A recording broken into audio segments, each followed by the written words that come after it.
The it's a what's the word? It's a dilemma in a sense, because what happens to us, the Taoists believe, is already written in the book of life, and yet they also believe that we are free to make our own decisions. So it's a contradiction, and it's unexplainable. And frankly, I think religion gets away with a lot of stuff by saying that's a mystery. I can't do that. I can't call the building owner here and say about this month's rent, it's a mystery. No, you can't do that. Oh boy! But you see, looking into the future would be meaningless if it was set in stone. Then what would be the point? Why would you want to look if there's nothing you could do about it? That would only lead to apathy and dread.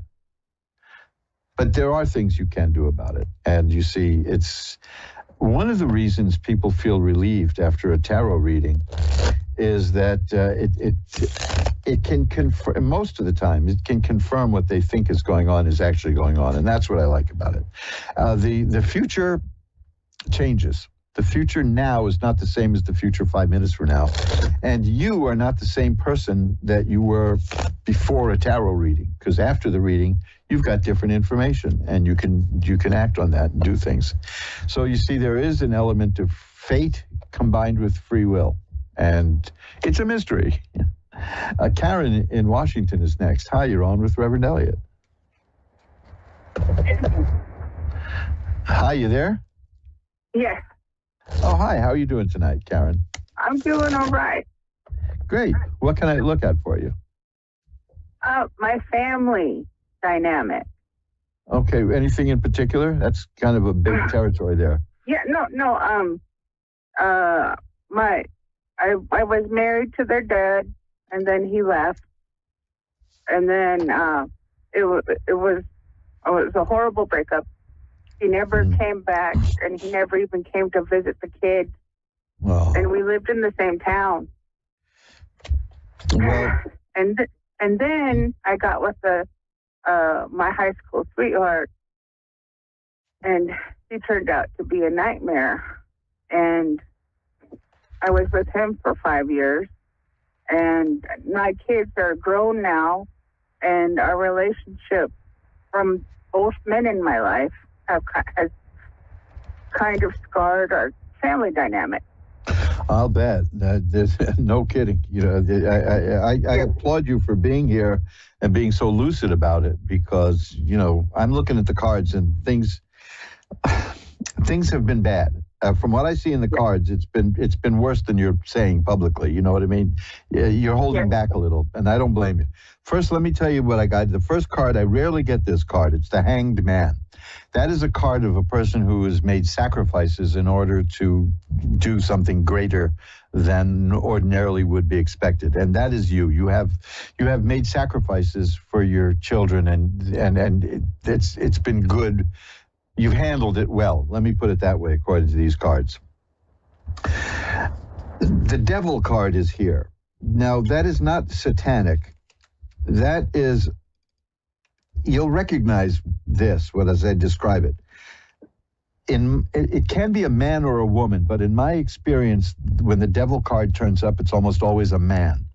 And it's always a very attractive man. And it's always a man who has great charisma and power. And that person is very attractive, and you can get things around that person, fulfillment and all kinds of stuff. But eventually you find out the cost is very high. You know what I mean? There's what I'm seeing here is that they're very hard to get away from, these kind of people that are represented by the Devil card. In fact, there's a man and a woman chained to the Devil in this card. And that's because this is these people are magnetic. They don't walk around as like looking evil, you know what I mean? But they can really exert their control over you in 1,000 different ways that you won't even notice until you start thinking about it years later. the fact that you got away from them, as difficult as that was, is masterful. You know, you did well with that.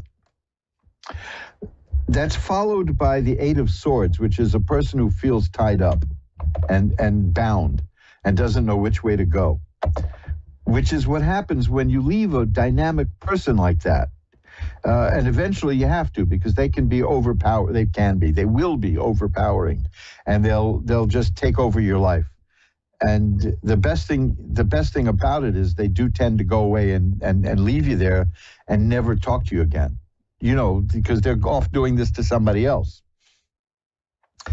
You got out of that phase too of feeling stuck, because that's followed by the Empress. And the Empress shows me a woman who can make things happen and make things grow. And that's followed by the Temperance card, which tells me that you've worked to restore balance in your life.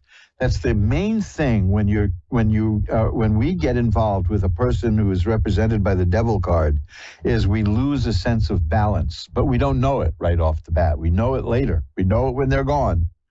You know, we feel it then. But you've managed to restore that sense of balance. So you're doing well in terms of A, having survived these people, and B, you're thriving. And the next card I have is the Six of Rods, which is about great success and triumph. And you did. The fact that you got out of that, and, you know, they didn't treat you very well, did they? Are you there, Karen? I think we've lost Karen, have we? Yeah, Karen, you still there? Yes, I'm still here. Okay, I hope you heard what I was saying, because there was a little breakdown here. But yeah. No, I heard you. I'm just crying. Oh, I don't mean to draw that out of you like that. But yes, you know exactly what I'm talking about. Those were very dangerous times for you, weren't they? Yes. But you're here. You got through it. And you're succeeded, and your life is restored to balance. And you're going to be fine, according to what I see here at these cards. There's good stuff headed your way. The Strength card is here. That's the key. You have the strength to do that. The Chariot is a card that's here that shows that you were able to control your emotions. Because people like that assert a very strong emotional pull. I mean, I know people who've been involved with horrible folks that fit this mold, and they still miss them. You know, because it can be exciting to be around a person like that. It can be profitable in certain ways, but the cost is high. Yeah. But at some point you recognize that, and yet you still, you know, listen, let me put it this way. I don't know enough about these people to make a determination that, quote, they were evil, okay? But I do know that nothing leaves people more confused and upset than an encounter with evil people. I mean, that's the first sign. There's a wonderful book by Scott Peck. He wrote a very feel-good book that sold millions of copies called The Road Less Traveled. His next book is not a feel-good book. His next book is about evil people, and it's called The People of the Lie. And I recommend that to everybody, The People of the Lie, because it's one thing evil people have in common is that they lie. They will lie when they could just as easily tell the truth. I mean, they really lie, you know. Then that's a sign. Another sign of an encounter with an evil person is you feel really bad after. I mean, you question your own sanity, you question everything, because they're good at that, at doing that. But you got through this okay. Maybe if you looked at the book, The People of the Lie, you might find out if that's what happened, that you had an encounter with people who are evil. And they seek out nice people to do this to. The Nine of Coins is here, and that's a very good card at this point in your life, because it's about a person who is at peace with herself. It's a misunderstood card. It means that you can take solitary pleasure in life. That doesn't mean you're going to be alone all your life. It means that you don't need other people around you all the time, that you can be very comfortable as yourself. And very few people could do that. There are a lot of people who've got to be out all the time and meeting people and doing things and got some schemes going and hatching plans and doing all that. But this is a serene person, and you've gotten there. If you can have 2 encounters with people like this in your life and come out as a serene person and look objectively at what happened, you are a winner. Okay, you're doing fine. It may not feel good, but you will. You understand? This hurts. This stuff hurts, and we're wounded. We are literally wounded by people like that. Lest anybody wonder if I'm projecting or not, yeah, I had an encounter with somebody like that in my life. And it leaves you got to really make a break from people like that. And it can be hard. And yet, there it is. I tell you what I'm going to do is, first of all, let me just assure you, listen to this, go to askoneradio.com and listen to this show at the archives after it's up there in a day or so, and listen to your reading, because it's very positive. You've done very well, even though you don't feel like you have, but you have.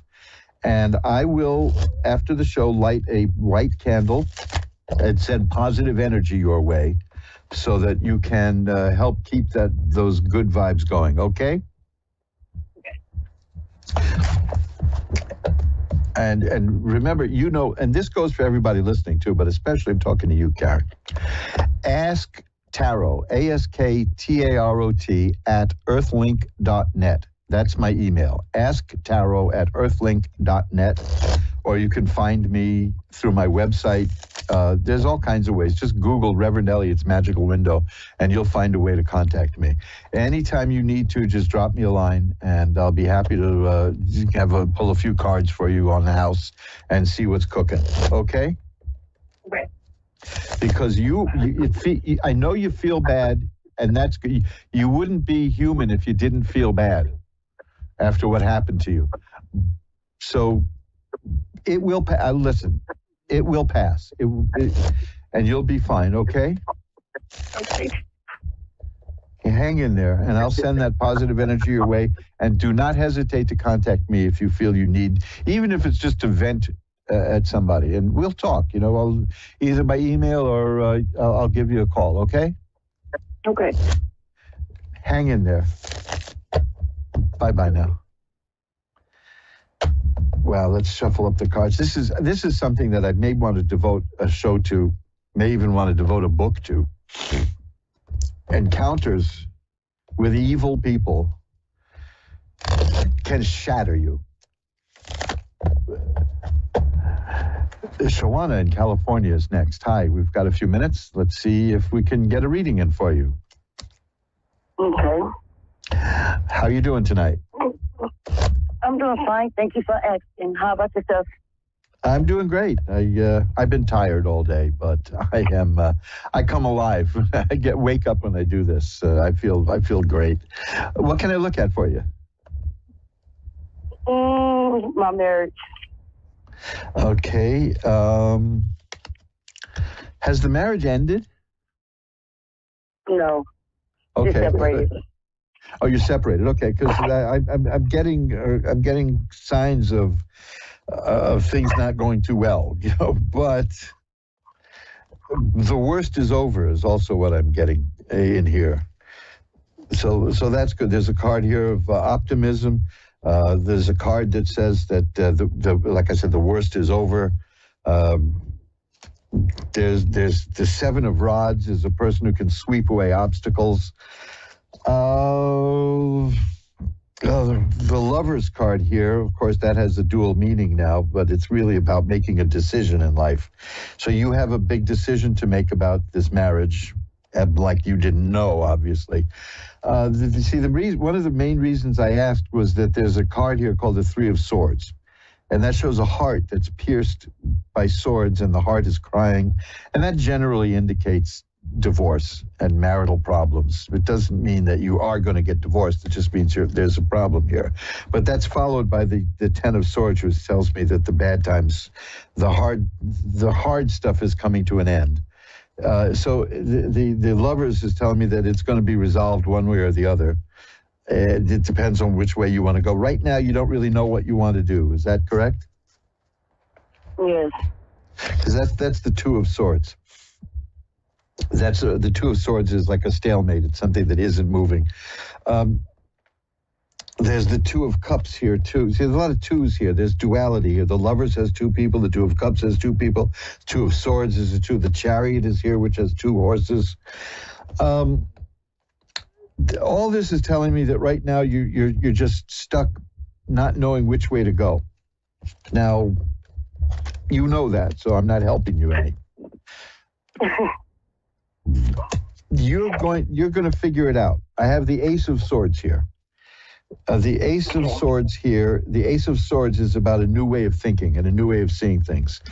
You weren't being treated very fairly, were you? Not doing the split. No. That's the Five of Swords. That's a person who is maybe even going behind your back and being nasty and not being honest and truthful. But I'm telling you now, you're going to be all right. You're going to make the right decision, whichever way you go. The Ace of Cups is here. That's the beginning of happiness and joy. The World is here. That is assured success. The Nine of Coins, I just had that a moment ago for somebody. That is, you'll be confident in yourself and who you are and what you need to do. Again, we don't have time to really take a deep look into this. And even if we did, I certainly wouldn't have the cards tell you what to do, because you know better what to do. What the cards are saying, though, is, because like I have the Eight of Cups, which means you're considering leaving. But you'll pick the right thing to do. Just whatever choice you make, according to what I see here, just have confidence that you'll make the right choice, okay? Okay. Okay, I gotta go, but because I'm up against the end of the show. But if nothing else, just keep that in mind, that the cards are showing that when you make this choice, you're going to do what's best for you. Okay? Okay. Thank you. So, bye-bye now. And that's it. We've come to the end of another edition of Reverend Elliott's Magical Window. And we've gone from Doberman pinchers to evil people. Boy, we really sure we cover the gamut, don't we? And rightly so, because life is a panoply. I've never had a panoply. Remember, though, I'm serious about this, because so many. It's bad enough that we have people out there who try to keep us afraid all the time. We call them TV news. And that's literally their job, is to keep us all scared. But you're not going to fall for it. I know that. But they're out there. That's a lot. It's a lot. But when you have an encounter, there are evil people. There really are. There's a wonderful speech about that in the movie called The List of Adrian Messenger, about evil is. Kirk Douglas delivers it beautifully. It's only a couple of moments long, but it's dynamite. I highly recommend the film. But I'm up against the clock, so if I want to leave you with anything here, remember, you can get in touch with me at asktarot@earthlink.net. Ask Tarot, one word, at earthlink.net. The website is magic-works.com, magic-works.com. And check out the book, The People of the Lie, because that's really deep stuff about getting hurt by evil people. So until next week, remember, time flies. It's up to you to be the navigator. Bye-bye now.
accurate, clear answers to any question. You'll love Suzanne Marie readings. Clairvoyant reader and spiritual light trance medium. Tarot is used for spirit confirmation. She's been a spiritual reader for 30 years and would love to be able to bring accurate, clear, visionary readings for those who seek answers. Available online and phone. Call 320-455-2303 or email readingsbysuzanne@gmail.com. Suzanne Marie. Check her event page for specials.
To A1R Psychic Radio, Earth's #1 psychic radio network, and watching Moonstruck TV, enlightening television. Welcome. Time for Eleanor Gray's Psychic Destiny with Eleanor Gray. Eleanor Gray. Live from GraceDestiny.com. Connect direct. In North America, dial 888-454-2751.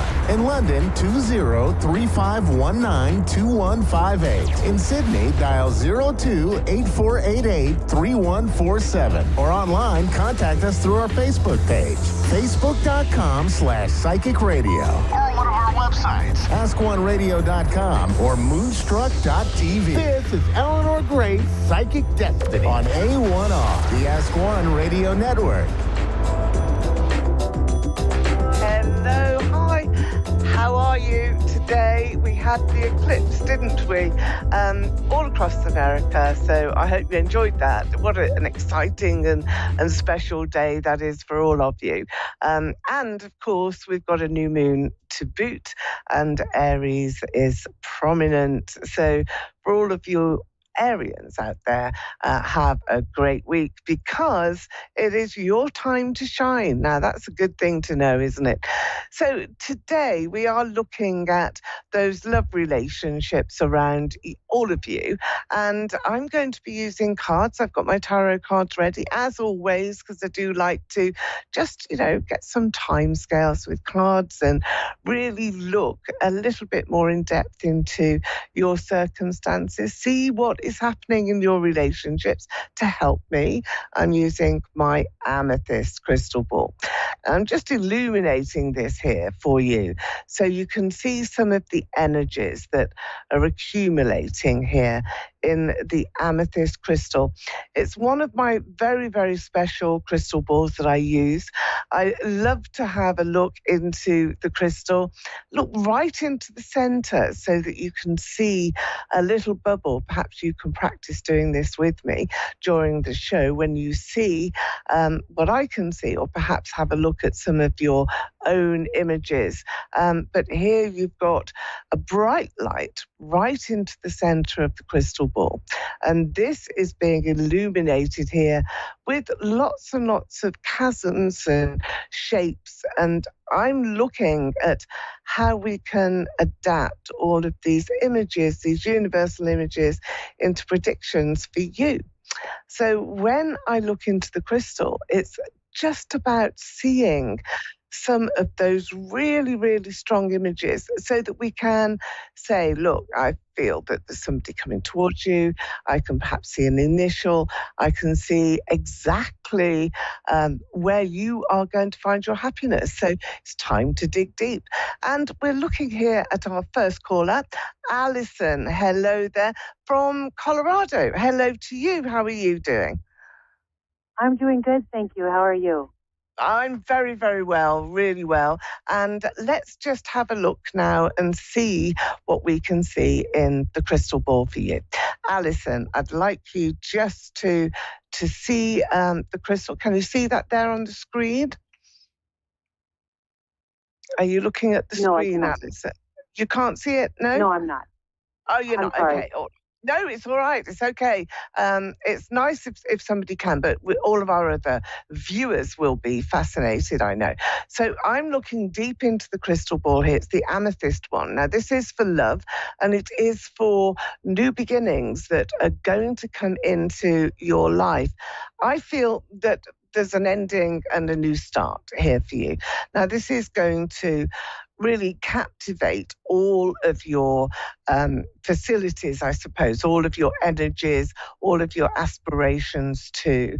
And I do see you having to really think again about what it is that you want, what it is that you can have for yourself, and how you're going to make those gains, how you're going to get there. And this is, really sort of strong, I think.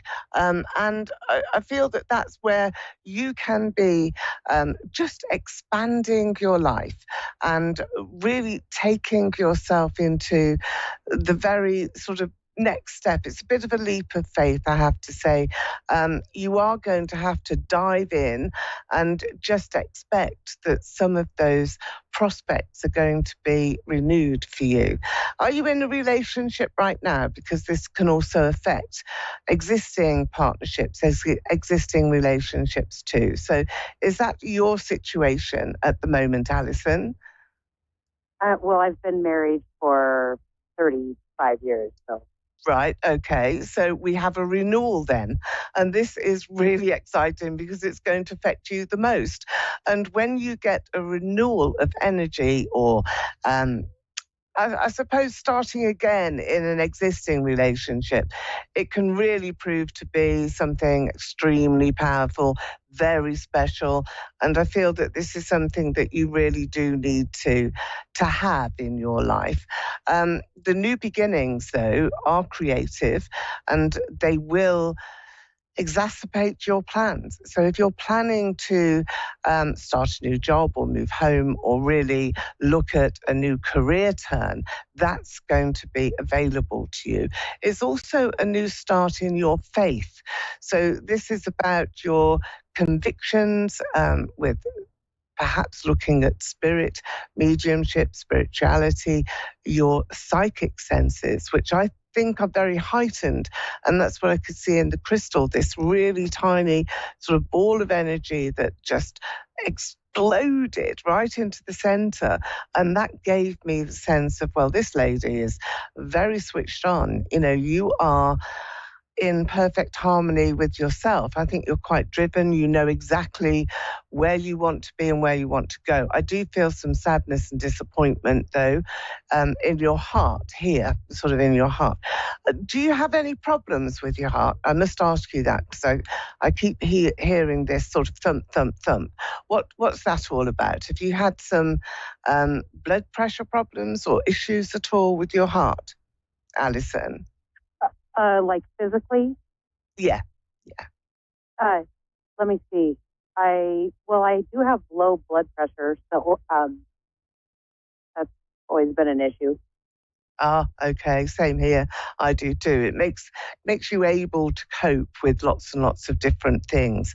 If it's not a physical thing that is going on here with your heart, because this is your heart racing rather than your heart being slow and lethargic and not having that get up and go, then it will be because Spirit is calling you and you've been visited. I feel that Spirit have come to see you, they've sat and chatted with you.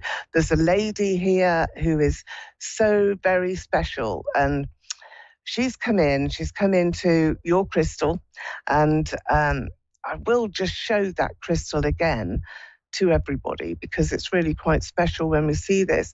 So what I've been looking at is the crystal really right in center, is amethyst. I want to see you to see that space there right into the center of the crystal ball.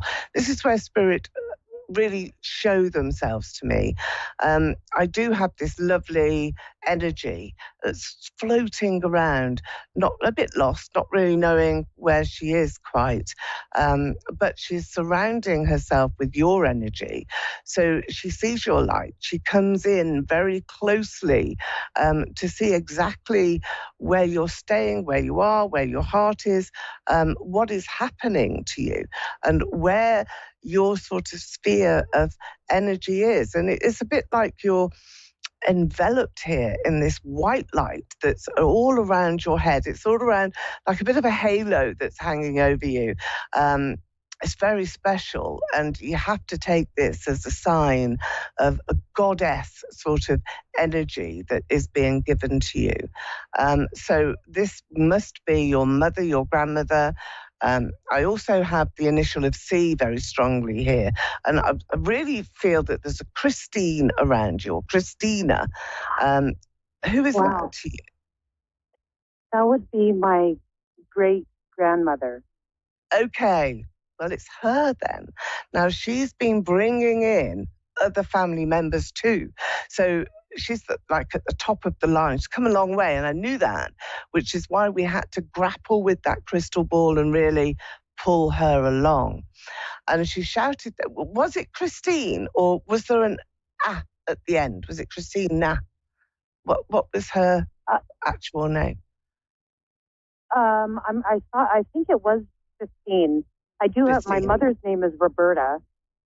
Ah, okay. That's probably where the is coming, because she's trying to talk to me, but it's a long, long way away. And, you know, we are oceans apart. So it's really quite magical that she's here, and that I know that your mother is with you as well. So she's bringing family members through the ages, you know, through those platforms. They're all coming down to see you. Alison, you really have to take some strength from this and open your heart, open your mind to new possibilities. And these possibilities for you are all going to be about expanding that connection, expanding your ability to really look into your heart and look into some space and time and connect your own psychic abilities. You have them, and really focus on your dreams too, because your dreams are very powerful. And that's when your mother, your great-grandmother, and other family members are coming in. There's a man here in an army uniform as well, sort of navy, very strong. Who is he? Is he your grandfather? I think it's my dad. Oh, your dad. So with the uniform, very strong, sort of patriotic type of man. I think great inspiration for you. Very strong kindness in his heart is what I feel. But did he pass over with this heart problem? I feel that maybe that's why I connected to that straight away, Alison, that somebody here has been showing me this really pounding heart. It could be the excitement of seeing you and being blessed with your company in spirit today. And that, I feel, is, you know, a very, very special event to happen. So we have a crowd now. We have a few people who have gathered to say hello, and I'm thrilled to be able to bring that sense of spirit to you and for you to be able to laugh and enjoy, because I feel that you have had ups and downs. I mean, nothing massively traumatic. I think you were expecting things to happen. When people pass over, sometimes it's not really that much of a surprise. But I feel for you that you've been stoic, you've been able to be responsible and really capture the strong element of those individuals that have passed over and help those who have stayed here, who have still got life to live. And this is one of the messages that I want to give to you, that your life is very long. There is a long life. I've been looking for the horizons in the future for you, and they're so far away, very distant, and that gives you longevity. So if I was doing a palm reading for you, I'd be looking at the wrist and how many bands that you had here. These are bands of extra decades that go around your wrist. So I'd be looking at those and saying, counting them. Maybe you can, because that's an extra decade for each band that you have. I call them bangles. So if you have got some bangles around your wrist, then you're in for a long innings. So don't be frightened to tackle those important elements, to tackle things that you really want to do. And I feel that this is a new beginning for you. Perhaps use this eclipse here of the sun this week and the new moon, really being able to start afresh and put things in place. Set your intentions now. It's been a joy speaking to you, Alison. I wish you well, and I wish you lots of happiness in your changes and blessings as well that Spirit have come through so powerfully. So I hope you enjoyed your reading with me here, Eleanor Grace, and I will see you again soon. If you want to further, any of you want to further your readings that are free online, then you can always get a hold of me on my website, and you can book appointments, you can book readings, you can book email readings with me there, and that's at gracedestiny.com. It's all below here, so we're showing it all below. Now we have another caller. I've not got the name on screen. It's Kathy. Hello there, Kathy. Now, how are you, Kathy? You good today? Oh boy. Yeah, there's a lot of stuff going on, and I just really need some guidance because Okay. my son has epilepsy. He was life flighted out, and he's trying to get a service dog, which is coming through, but there's other issues around, all that stuff. Oh, well, let's have a look into the cards here for you. I'll quickly take a peek into the other crystal ball as well. Can you see the screen at all? Are you watching live, or are you listening? I'm listening right now. Good. Let me just take some cards now and see what is coming through for you, Kathy. I think you're a wonderful woman. I have to say that. You've had a lot to deal with. Now, we've got this card from the tarot. This is all about surprises, hidden surprises, I have to say. And those are hidden for you, from you as well. You've got to make some decisions, though, and I feel that perhaps other people's decisions have really sort of gone against you, and that you have really been fighting, some of the authorities really around you. Red tape is here, not a pleasant feeling, I don't feel. And, that sometimes we just get this, don't we, where we seem to be fighting just a losing battle. Well, that's the situation with you, but you're the Empress. So do you know what? This is the Empress card. Now, the Empress here will give you, that's it, we're seeing it now on screen. The Empress will give you the empowerment, that initial energy boost that just makes you think, do you know what? I can deal with this, and I'm going to. It's like superhuman powers. You're going to get those. And they are also being given to you from Spirit as well. There is a presence around you all the time. And I really do want to tell you about the Spirit that's come in to connect with you today, because I feel that you need a push. And sometimes maybe if you've had a few stumbles or a few falls, just trips and balancing things recently, then I've just got this little push coming here from Spirit. Oh, wake up, don't forget what I've taught you, what I've told you, what you've listened to in the past. But it's words of love and words of encouragement that are coming through to you. So watch out for this sort of little tiny stumble, or perhaps, you feel as though you're dancing to the radio and listening to music, and then suddenly you sort of stop. There's a break in the fluid movement of your life. Now, Kathy, you need to be aware that when spirit come around you, you will feel that there's a slightly different sensation. You've got a little bit of cold air. There's some hairs that go up on the back of your neck. And that's what I'm feeling around you, particularly here in help with your son.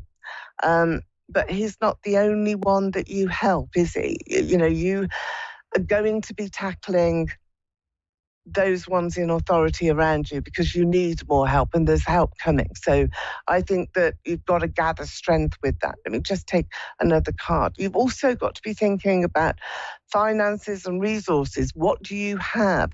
What can you gain? And that's also another level of help that's coming to you. And I also have spirit close. I'm looking to see who this is, Kathy, because I just want to focus now onto the crystal. Let's get a little bit of help for you from Spirit by using the crystal. We're going into the amethyst crystal again. It's illuminated now at the top of the crystal ball.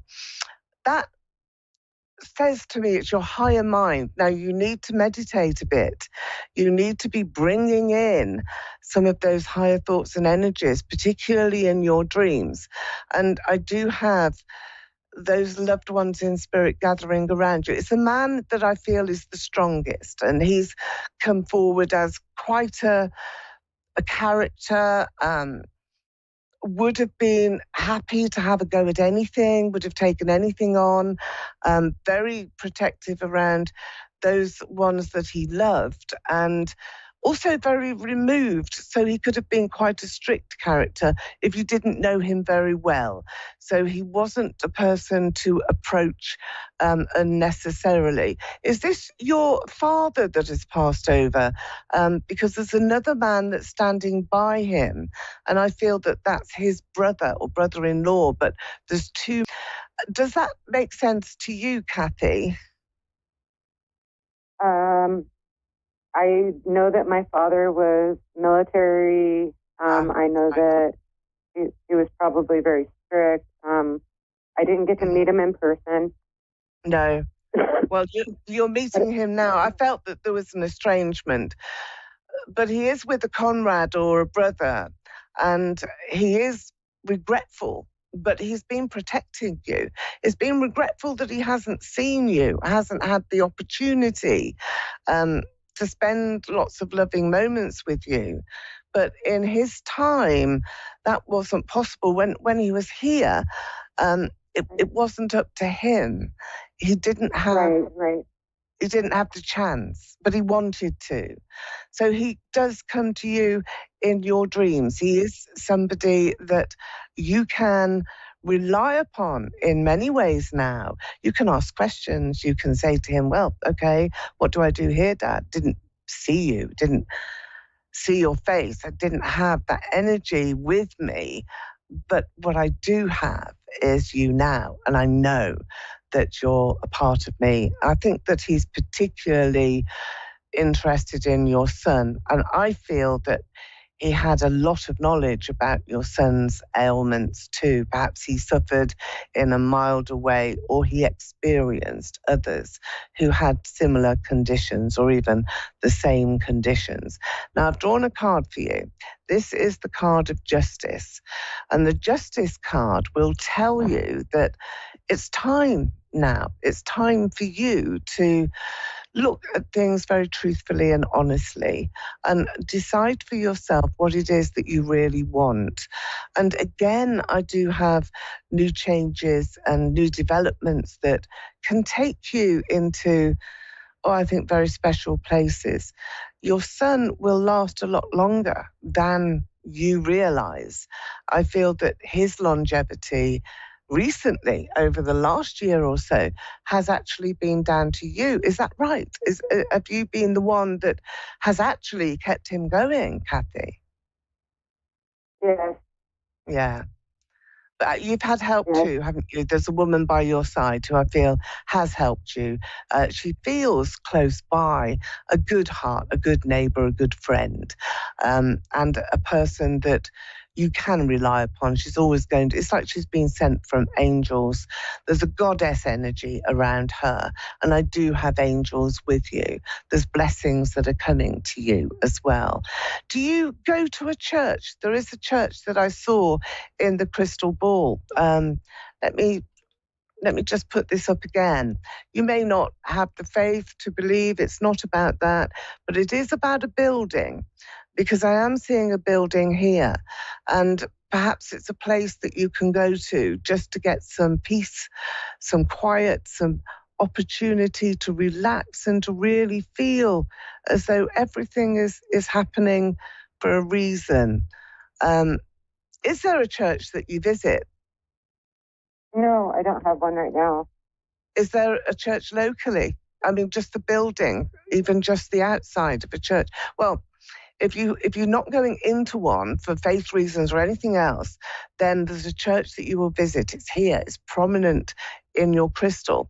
And this is a church that is not about death. It's not about a funeral. It's about new beginnings and a beautiful place for you to just sit and feel quite content. Maybe you'll be invited to a glorious occasion, because I feel that there's celebrations coming here for you. October seems to be an important month. Was that a birthday month around you, Kathy? You or those close to you? My sister. Was it? Did she have something particular that was a problem for her that came to light in October around her birthday? Did she confide in you? Because there were secrets there that were needed to be revealed. And, I feel that she wanted to share those. So if she didn't, then grab a hold of her in the coming weeks if you can. Make the effort. Go and talk to her, because I feel that this is a really good time where she can perhaps unload a little bit herself. So and down to you. There's a fork here in the road. There's a crossroads that you're approaching. You have to make a judgment call. It's in your cards, but the truth is coming out. So if you have been really pressing authorities or pressing for help or money or resources, or really just for a break for yourself, then you're going to get it. It's coming to you. There's letters that are arriving as well. I can see letters and your name and everything being addressed here to you. So it's your attention that is being looked out for. And that's not just from close friends, neighbours, authorities, or your loved ones here, or your family members here. It's also from spirit. So your father that sadly you never met, but it wasn't his fault. He does implore that upon you. He's coming in now to help your son, and he knows how to do that. He is going to comfort him, making things better and making things better for you too. Do you live near the ocean, or are you planning a trip to the water? I've got water that's coming in, and you being able to just really feel the healing powers of the water. Is that something that you like to do, Kathy? Yeah, water is really good for me. You like it? Okay. Can you access that? Is it near to where you are? Is it something that you can do fairly quickly? Because that would help you a great deal, just that break to get away. And you know what? I feel that problems are disappearing. Be positive, smile, meditate a lot just before you go to sleep at night. think about your father, look at a photograph that belonged to him, that now belongs to you, a photograph of him, put him in your mind's eye, put him in that night sky just before you go to sleep, and ask him to bring benefits to you, resources to you, help, kindness and understanding in your plight. When and you started talking particularly- about my dad, I started getting body chills. Are you? I feel he's there.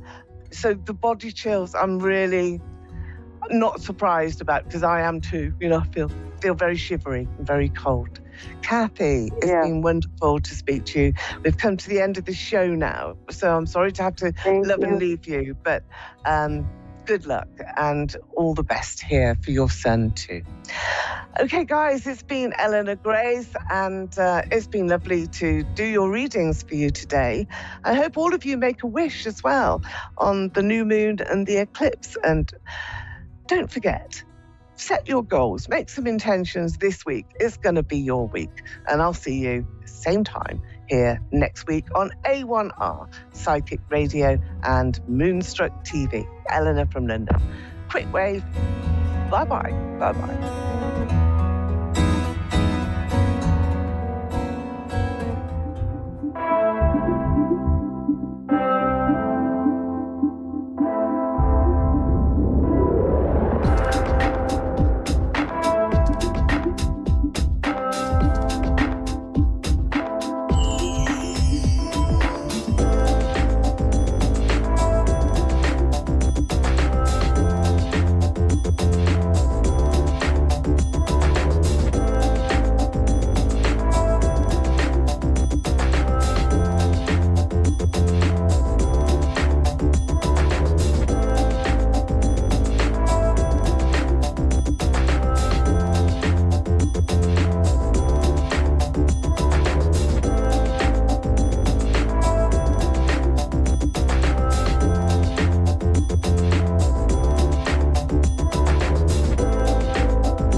A1R Psychic Radio, Earth's #1 psychic radio network, and watching Moonstruck TV, enlightening television.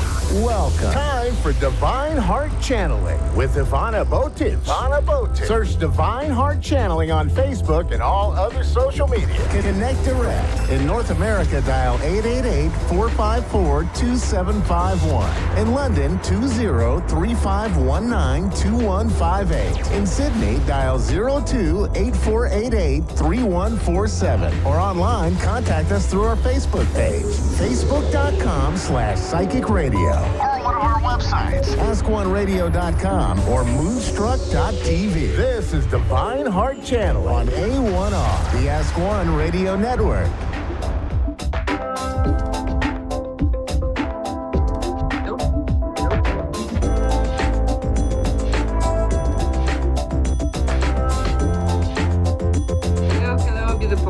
And welcome to another Divine Heart Channeling episode where I channel everything from the Akash. And for the beginning of this episode, I have a little, let's say, guidance and a message from our guardians. And I needed to write it down because they were like all loud and like want to say a lot of things. So they want to talk about the eclipse that was yesterday. And they wanted to tell us that the energy that was stuck, that's not serving us anymore, was pulled away with the moon, and our energy bodies and our auric field are filled with beautiful golden sun energy. And also with combination of those two energies, we got like activated all of our chakras to center them, to bring them in some kind of balance, and also to activate our sleeping gifts. So it could be like psychic gifts or healing gifts.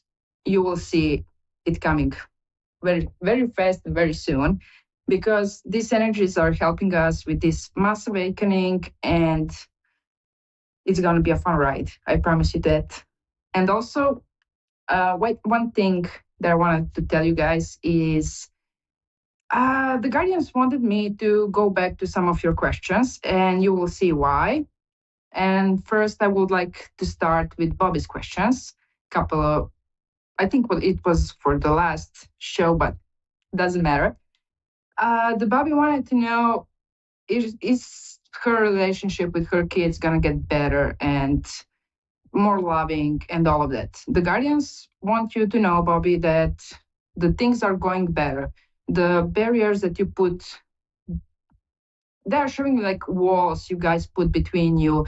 They're like crumbling down. That's how they are showing me. But what they want you to know is that there need to be from both sides some kind of work so it can get better. And also for you, Bobby, the Guardians want you to know that you are the one who is creating your own reality. You are the one who is creating your own timeline. And what better timing for this than after eclipse? Oh, even it's rhyme. So with this eclipse, and now you will see why I started with that and how they wanted to pack this up, is that old timelines, all things that we're all thinking about, that everything is crumbling down right now.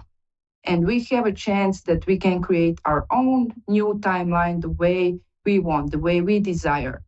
It's important thing to start paying attention to our thoughts, to our deeds, to our words that we are putting out, because everything is a vibration and everything will go into the universe, even if we don't see it. But the way we send it, the way, with what kind of feeling we are sending it to the universe, that's how we're going to get back. So they want us to be more open. They want to use more our heart, not only our heart chakra, our heart space, but also our physical heart, like to feel that magic of love. I hope this resonates with you. Let me know. I need to write it down, guys, because they were like really chatty today. And they also wanted me to go back to the question of Michelle. You said that you know that you are tough and you're already going through all our stuff and you're tough and all of it, but you just feel like you need a break. And again, exactly, this is the perfect timing for it. After eclipse, after those strong energies that we have and that we're going to have for another like months, they're going to like settling down slowly into our bodies, into Mother Gaia. Just relax, give yourself a break, give yourself some fun time. Find something that makes you happy, something that is going to bring that smile back on your face, something that is going to make you like blossom, just like the spring and flowers and everything. So don't give up. Don't like doubt yourself. Don't do the stuff that you did, because you will get a break. You're already getting a break. Just put more trust in yourself and into your guides. That's how the guardians of the Akash are showing me. For us, for everyone, to be more trusty, if that make any sense, and even if that's a word, I'm not sure. But to trust more into divine, to trust more into universe, into divine timing, because it's here, it's coming, it's awakening. We are all awakening more than you can even imagine. And there is even more and more people every day awakening it. And if they come to you and ask for help, be there for them.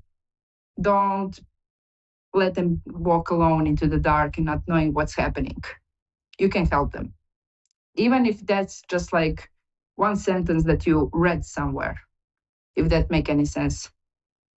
Another question that I needed to go back is from Lori. And it's also connected with theme of eclipse and new energies. Is Lori wanted to know, what does she need to heal? Is there anything more? And another question was why her body is hurting, why her head is like, she's feeling like lightheaded. Everything is in energies. Everything is in where we put our attention, where we put our thoughts. For you, Lori, the guardians want you to know that you've done a lot of healing. You've done a lot of work. Now it's time to rest and enjoy. Now it's time to harvest everything that you put there. Universe saw it, get it, and now you're going to receive it. Just be patient. Just be open and trust. Trust yourself and trust your guides. As you can see how the guardians are like putting all together and bring me back to some questions that were a couple of weeks ago even. There is always the right time and why they want me to speak right now about these things. Because we all need to be more grounded. As I was talking about a couple of shows before that, how can you ground yourself? How can you bring your awareness into your heart space between your heart chakra and your solar plexus and just breathe slowly to calm yourself down, to calm your mind. And then when you are calmed, when your mind is calmed, you can feel the energy. You can feel everything that is around you and everything that you didn't pay attention enough to it, if that makes any sense to you guys. Even that sentence, stop and smell the flowers. It's like literally like that. Because you are the creator of your own reality. You are someone who can create your own timeline. You can create your life the way you desire. And it's simple. It's really simple that some people don't believe it, but ask universe, what's the best thing that can happen to you? Ask for it and just be open to receive it. Don't doubt it. Just like let it go. When you ask it, just let it go. Let it in the air and continue with your day. You will see how the universe is going to give you some amazing gifts, some amazing times when you least expect it. Let's say like that. Because the universe works in a beautiful, beautiful ways.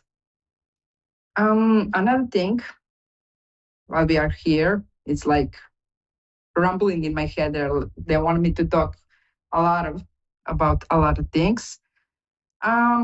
Let me just check. They want me to share with you the way how can you change your mind, how can you change your reality. And again, it sounds simply, but everything is in a mindset. Everything is the way how you look at the things. They want me to give you the exactly how can you do it. Because as I told you before, I don't want this to be a show where you can only like ask questions and I answer it and that's it. I would like you guys to learn something from this. And this is some kind of tips and tricks. How can you use it? How can you like bring more life that you desire? So when you get in some kind of meditative state, when you like pull yourself down into your heart space, where you feel safe, open, when you feel like your heart is huge, let's say like that, you can ask your guardians, you can ask your spirit guides, you can call in all your spirit animals even, sit with them, feel them. Feel their energy. And if you're not sure if you are talking with yourself or you are talking with your guides, just pay attention to those little details. How does your voice sound in your head, and how does the sound when you get the answer? Is it a little bit lower or higher voice? You can try that. And even if you're not sure, you doubt yourself, just let it go. There is nothing wrong that could happen.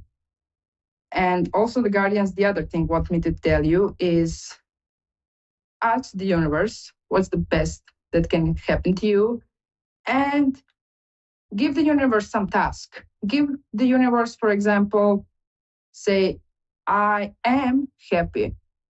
Even if you don't feel in that moment, tell it, I'm happy.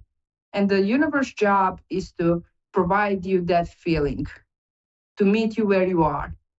And that's why even when I take it like doing sessions and things, and when I'm doing channeling from the Akash, that's why I always say in this moment, from this point of view, and the universe and the guardians are going to meet you where you are.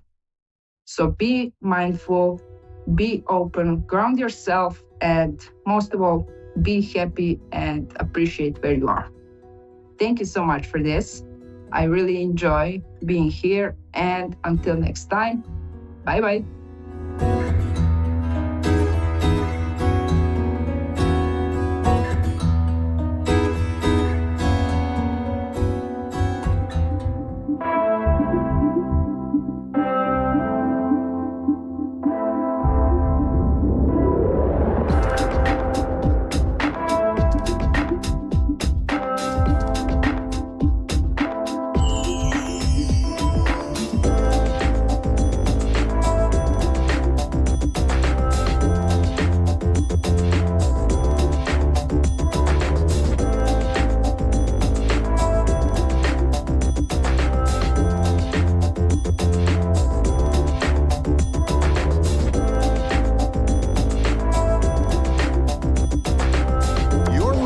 A1R Psychic Radio, Earth's #1 psychic radio network, and watching Moonstruck TV, enlightening television.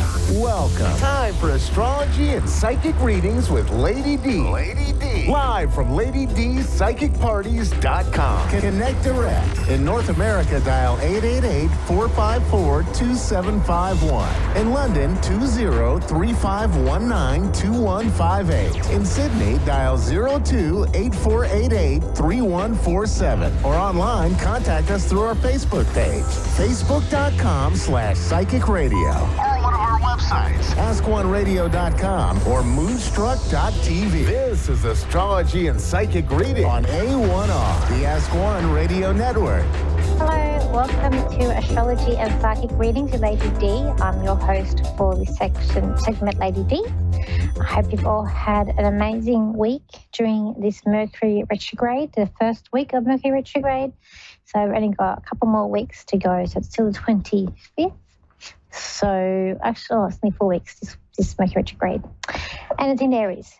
So a lot of frustration coming up, miscommunication that's been coming up, I think, even for myself. So this next week ahead, so we have a big event happening this week. We have the solar eclipse. This is a total solar eclipse that is going to be happening in Aries. So it will be, for me, it's going to be on the 9th, so Tuesday morning. But for everybody else around the world, like America, England, Europe, it's on the 8th. So it starts at 1:42 a.m. for me, and it finishes at 6:52. So, and it's not hitting Australia, so for me, I won't see this eclipse. But if you're in America or other parts of the world, you will see it. So this big eclipse, a lot of astrologers have been saying about how it's making an X over Texas, through Texas. So it could be something that impacts Texas in some way with this eclipse. It will be conjuncting Chiron. Chiron, in astrology, we call it the wounded healer. It's like too small to be a planet, but it's like too big to be an asteroid. It's this like weird thing in the sky we call Chiron. In astrology, it represents pain, or I say emotional pain. This could be bringing up things of fear or fearfulness. It could be bringing up like wounds, things that we haven't healed from, or things that really, that really we all have issues, and we all have things that, deep down that have whatever it is, whether it's to do with finances or relationships. But this could bring up certain things for people. We're also going to have a square during this week too, and that's going to be with Mercury and Pluto. So this could be a bit of war of words that come up. We've also got this eclipse. It will have Mars and Saturn within 2 degrees of each other. They will be conjuncting on the 11th of the 4th. And then on the 12th, we're going to have Mercury retrograde conjunct the Sun on the 12th. That could be a day with miscommunication, or you can't get the words out, you need to get out. Could be like you being forgetful perhaps as well. And then we've also got, we've got the square there. So I was talking to my friend, another astrologer, because even for myself, when I see these certain transits and conjunctions, I get a little bit anxious myself, and I see them. But as my friend said to me, it's all about how our reaction is to these things. We sort of wait and we see what happens, and then it always depends on how we react to them, how things go, which is correct. So, and which is so true, because I feel like this week the best way to be about this week is to be patient and to just see what happens and gather all your thoughts, gather all the information first, and then time to react. But don't be reacting too hastily is what I feel like as well. There could be a lot of delays that happen this week. When we got also with Chiron here, it could be a sense of victim mentality. People are sort of being for me. We might be on the sort of the world stage. We're looking at something to do with leaders, because a lot of Aries energy could be like war or leaders. Things kind of coming up too. I feel like it's a very it's like a destiny thing that's going to come up, or a sense of like fate, especially with like the leaders around the world. I feel like there could be some sort of big awakening for people, or a realization for people, or people, there'll be people, a lot of people waking up, a lot of people sort of wanting to avoid things and put their head in the sand. I feel like there might be a lot of more underground talk, like conspiracy theories, and a lot of people hearing a lot of stuff that may not be a mainstream thing coming up too. I feel like it's a week of taking your time. I feel like you're waiting till things get done as well. That's going to be coming up this week. With this conjunction of Mars and Saturn, this could be any problems that come up for you that this week, especially on the 11th and the 12th, could cause you a little bit of frustration. Might you feel a bit like deflated even, because Mars is also a strength, but if it's conjuncting with Saturn, it's about problems, and it could be a sense of being deflated or not feeling as proud as you should be, or as you are.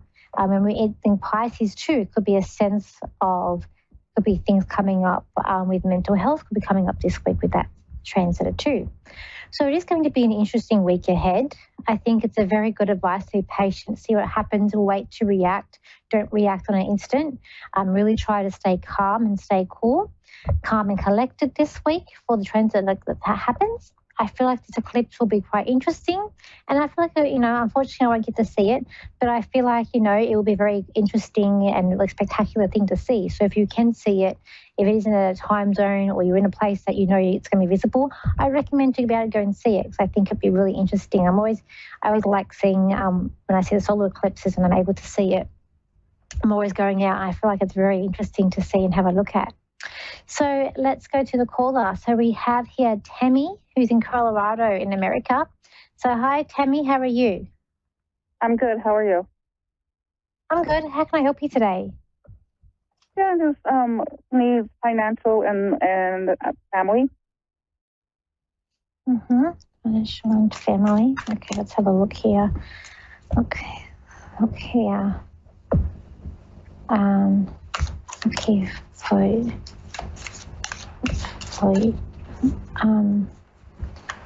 okay. Your mother is here, she's passed over. Tammy? What's that?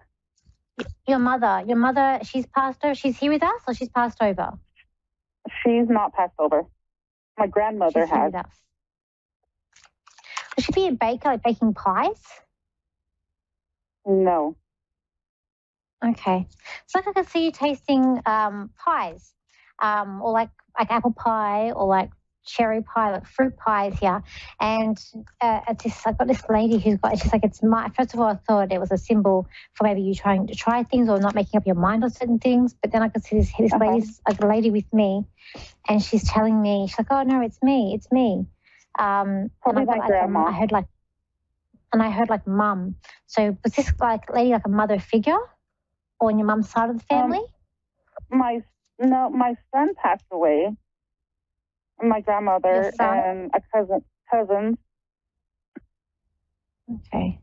I don't feel like it's your son. I feel like it's more a female. I feel like it's motherly person. So I will go to the grandmother.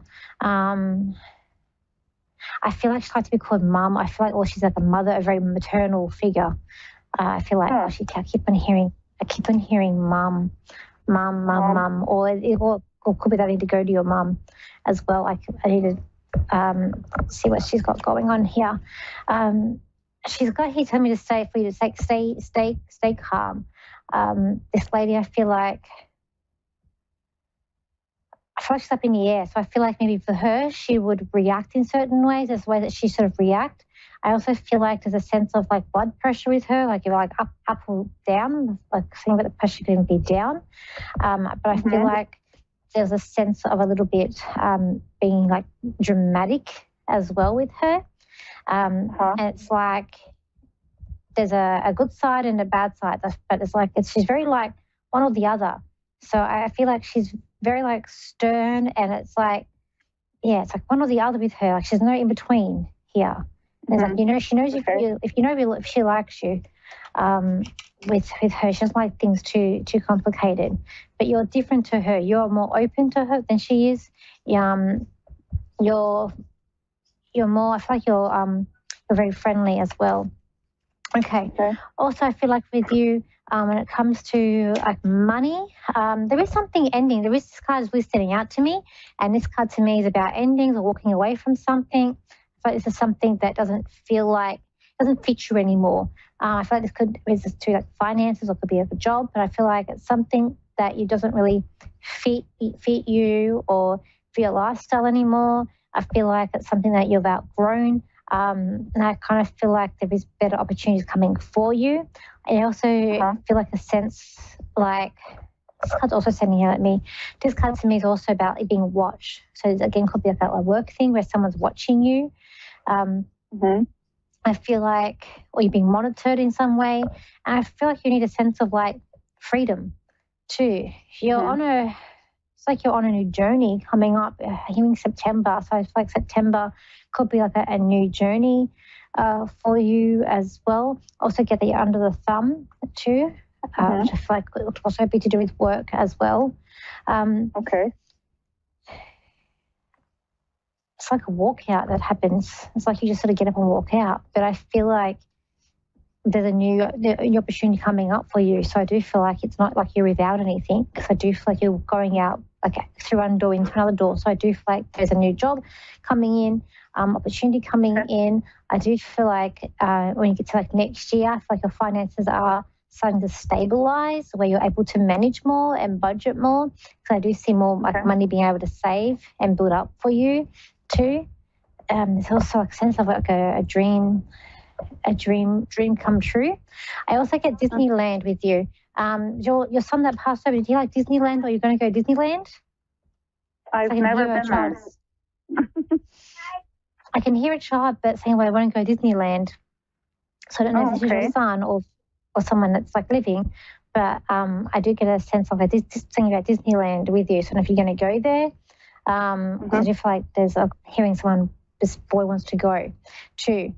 And it's like, it's like dreams come true as well. It's like I'm going to say for a holiday. So I do feel there's a holiday you're saving up for, or that you're going to save up for too. I feel like you're just going to stay afloat this year with finances. I feel like it's like a dog paddling. So I feel like you're kind of just staying afloat. It might feel like you're sort of drowning, but just keep positive, because I feel like there's always like there's a lifeline here. So I feel like there's someone that's going to help you out. You are going to get through this year, but I feel like next year's where things are getting to a better place as well. So I hope that's kind of helped you today. Yes, and it did. Thank you for calling in. That's okay, no worries. So everybody, if you want to contact me, you can. My website is Lady D Psychic Parties, the same as my Facebook page. My Instagram is Lady DS Psychic, and Lady Psychic is my TikTok, and my YouTube is Lady D. If you can't find underneath that, look up Danielle Psychic. Just remember to stay calm, stay patient this week, especially with the eclipse. It's going to be a spectacular one if you can go and see it in the sky. And then remember to let things happen first and then react. Don't react first. That's the best way to deal with weeks like this. Okay, see you all same time next week. But for people in Australia, in Sydney, it will be 1 hour earlier next week. So it'll be at 1 p.m., not 2 p.m. And I'll see you next time.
to A1R Psychic Radio, Earth's #1 psychic radio network, and watching Moonstruck TV, enlightening television. Welcome. Time for Readings by Diane with Diane. Live at readingsbydiane.com. Connect direct. In North America, dial 888-454-2751. In London, 20-3519-2158. In Sydney, dial 02-8488-3147. Or online, contact us through our Facebook page, facebook.com/psychic radio. Or one of our websites, askoneradio.com or moonstruck.tv. This is Readings by Diane on A1R, the Ask One Radio Network. Hi, everybody. It's Diane Jarecki at Readings by Diane, and that is how you can find me, like, everywhere. I'm on YouTube. Buy me a coffee. I have a blog site, Readings by Diane. And the show. Boy, what a week we had here. So I live up in New Hampshire, in kind of the central part. The mountains are still above me. The ocean is to the south. And we got hit by a really bad snowstorm. We lost power for 4 days. we got trapped in our house because there were trees down on the road to block both of the roads that lead out of here. So there was literally no way out except on foot for a couple of days. It was interesting. That's the first since I moved up here. But, thankfully we had just enough food and just enough of everything to get through it until our power came back on. But boy, what a blessing that was. That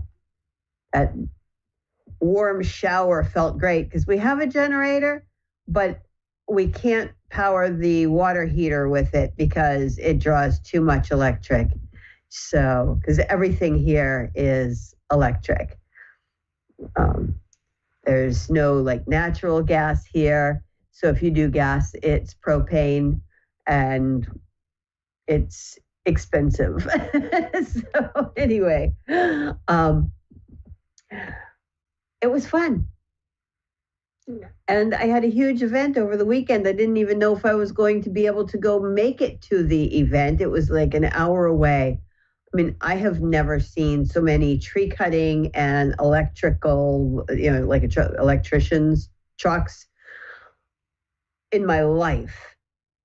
As in my whole life, if you add up my entire life, I've never seen that many as I did over that weekend going to and from that event. It was because that was a very widespread storm and it hit here really hard.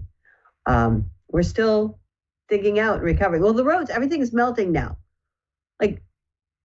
We lost power Thursday morning at 4:30 in the morning. We got power back at 5:30 Sunday morning. And yeah, it was a very, very long time without all of that. So anyway, yeah, fun. But I love living here. I wouldn't live anywhere else. And Dee, you are in Lancashire, England. You have it a little milder there. You should be in really spring right now, right? Well, it should be, but we're getting a lot of rain and blustery wind. It's not much sunshine. Oh, I'm sorry to hear that. I have heard that England is rainy like that, but is this worse than normal? Well, it should be sunny at this time, so I don't know what's happening. Well, sorry to hear you're having that. We've got sun now that the snow all cleared away. Finally, we've got a couple days of sun, and then we have some rain coming in soon here, but that's not abnormal here. This is mud season here. Anyway, what would you like to take a look at today? What can I do for you? I've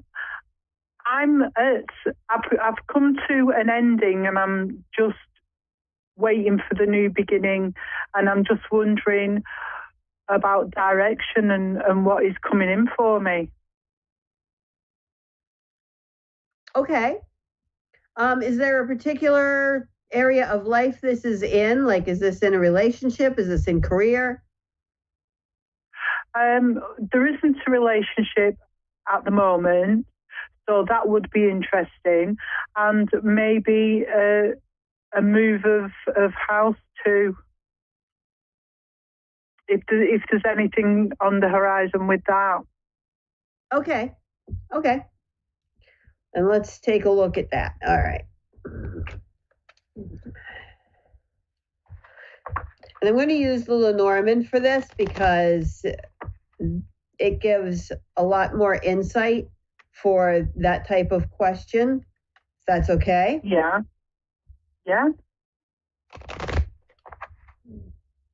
Very practical, easy to recognize images and symbols and things to that. So.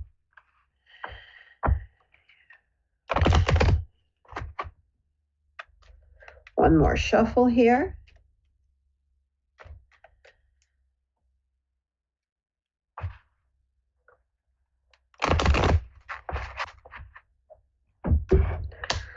Okay, let me get the cards laid out.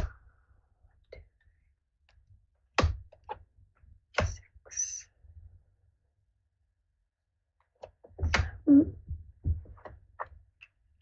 Okay.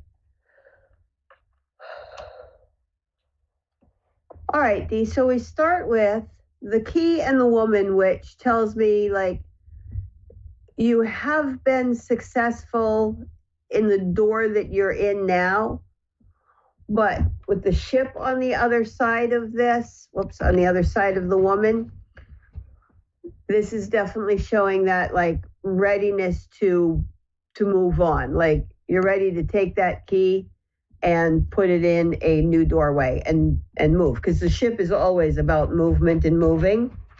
So I will definitely say it looks like that movement is happening. And Right. It's interesting because then I've got the birds and the scythe, which speaks to, like you were saying, an ending. And I'm going to say in this case, I feel like the birds is, say, like a small community or a neighborhood. Mm-hmm. Because it is with that ship and we're talking about a move. So I definitely feel like this is kind of ending that tie in that group or community. And then the anchor, which in the Lenormand system, it was originally called the Game of Hope. The anchor was the card that you wanted to get. This is the like hopes and dreams, similar to the star card in tarot. And with that is the letter. So I feel like that's like your wishes are coming true and you'll be signing a contract on that new place. And especially when the mirror actually, or the letter mirrors the key. And we look at that in cartomancy. We look at things, how they reflect each other, shall we say. That's a connection through the line. And so I do feel that movement is going to happen. And at the bottom of the pack, we have the clover and the whip. So I feel this is like repeated good luck. All right. So, and it can also, the whip can also reflect that writing that the letter does. So, okay. Dee, where did you end up losing me? And I'll back up. I lost a couple of minutes.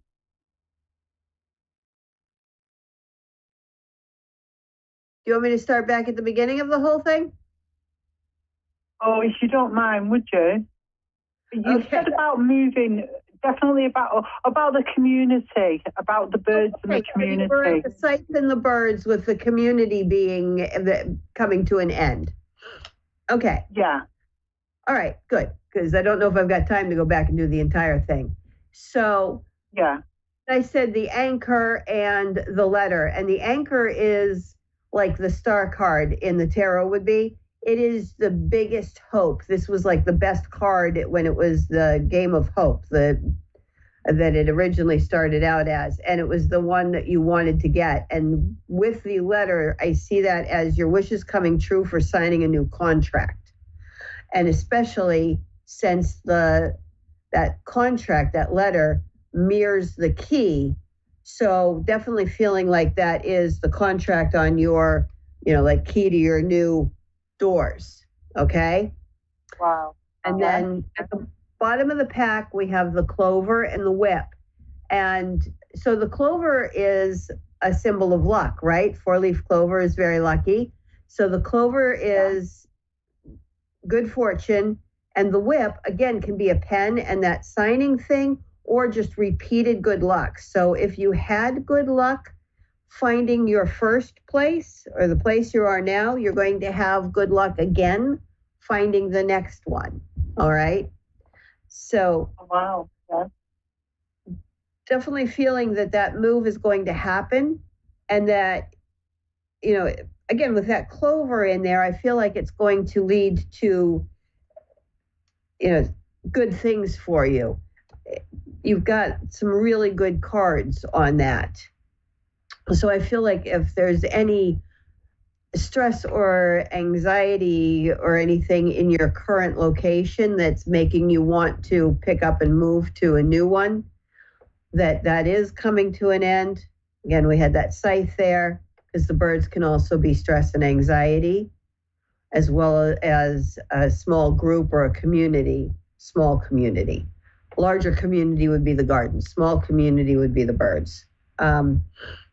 So feeling that this is going to be a very good move for you, and you are going to find a place that you really enjoy. So, all right, did that answer your question or relieve your concerns? It does, thank you. And it was stress because of my neighbour downstairs caused a lot of problems, and he's just moved out. Okay, yeah, see, that would definitely be the bird, and then with the scythe. So that stress is coming to an end. All right, so yeah, that's a good thing. All right.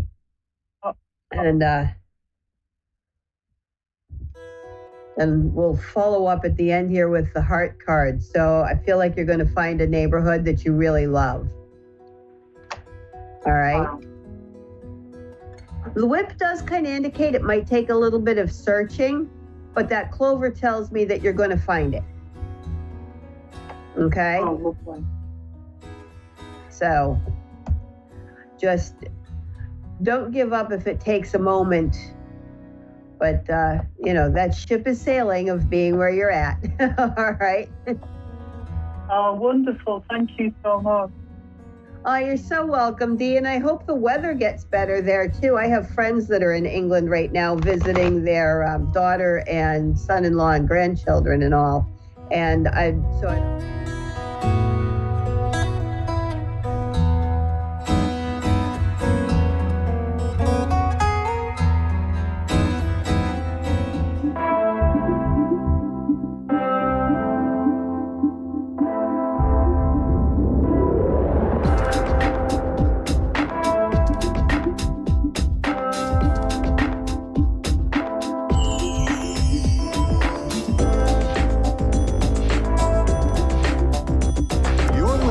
A1R Psychic Radio, Earth's #1 psychic radio network, and watching Moonstruck TV, enlightening television.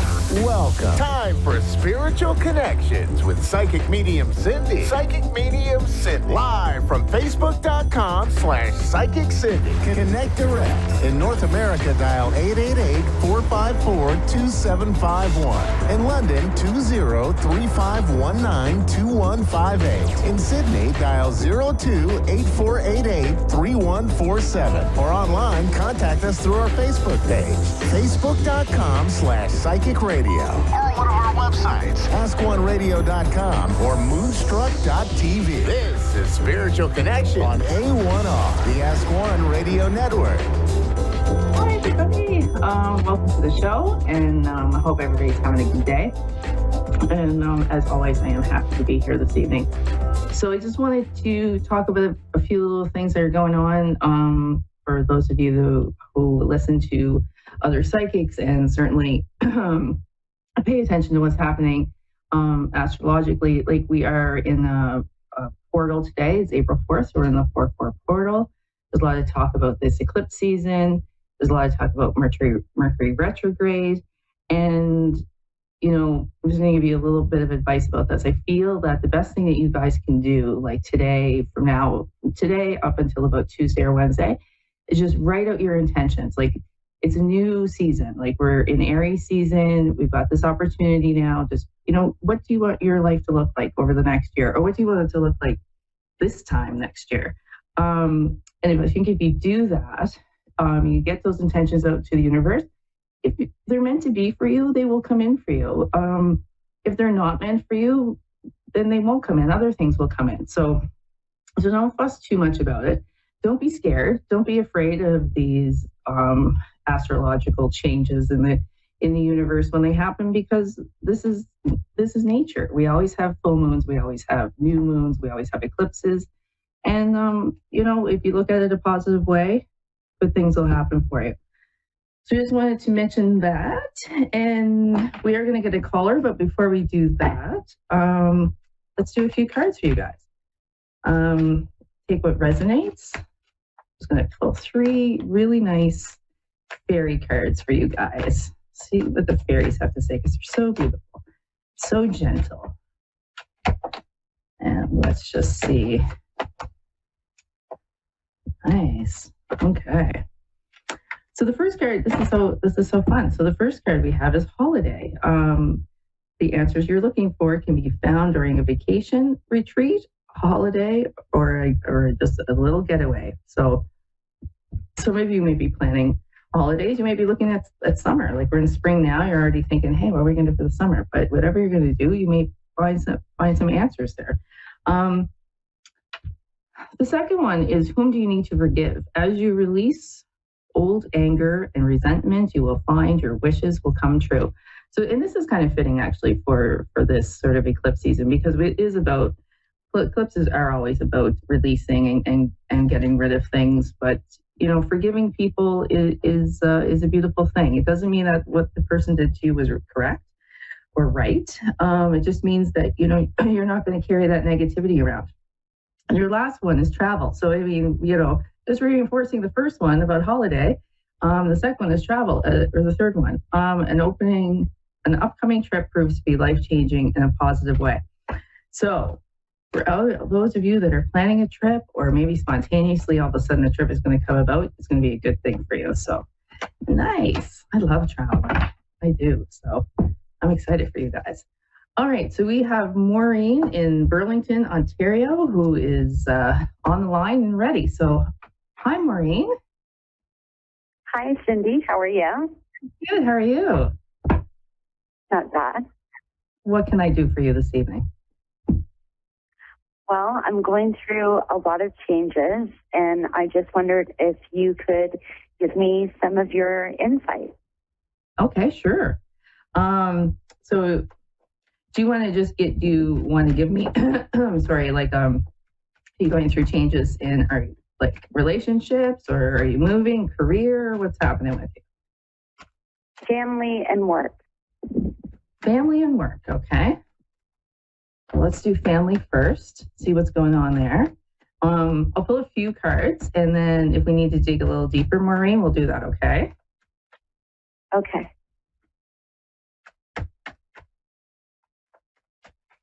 All righty.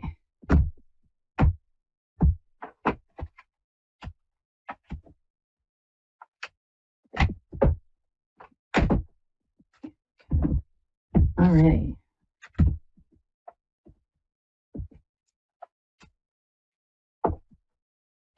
Okay, Maureen. So this is your family one. So when it comes to your family, the first card I have for you is Stand Your Ground. So the number 7 is all about success. This is the number 7 card. And the universe has your back, because it's also a purple card. So it's also a spiritual card. So whatever's going on with your family, you're going to have to be the one that, takes the stand and stands up for yourself. Okay. Okay. There isn't, the obstacle that came up is foundations and achievements. And I know you can't see the card, but on the front of this card is actually a family in front of a house. So it does tell me that, you are going through some challenges with your family. I mean, just that card just verifies that, right? And maybe it is about, I know are you going through a divorce? No. No. Okay, so maybe it just has to do a little bit with, the structure of the family in some way. So the guidance is another number 4, which is the authority card. And this would be like the emperor in the old tarot. And this guy is all about law and order and justice, but he's also about building strong foundations, building a business. Then his other qualities are that he's strong and he's courageous and he's a leader. So goes really nicely with sort of your stand your ground. The advice from the universe is the partnership and alliances card, which tells me that you may need to get some support with some friends for what's going on with your family right now. Okay. Okay. Or people you trust, maybe people in your family that you trust, that you know what I mean, that you can just kind of get some support from, because whoever this person or people are in your life, in this card, you're like holding hands, like they are supporting you and guiding you, and the outcome is positive movement forward. So it is a number 8 card, which is all about abundance, and in this card you are actually like in a boat heading towards the sun. So whatever is going on, it is going to work out. And as bad as it looks right now, you actually are on the right path moving forward. So can I clarify anything for you with that? That's good. Yeah, that's good. Thank you. That's good. Okay. All right. So the second one was career, right? Right. Okay. So are you currently working right now? Are you looking for a job, or want to switch careers? I'm working, but there might be a change in position, and Okay. I'm not sure whether I should stay or look for a different employment altogether. If I'm okay. All right.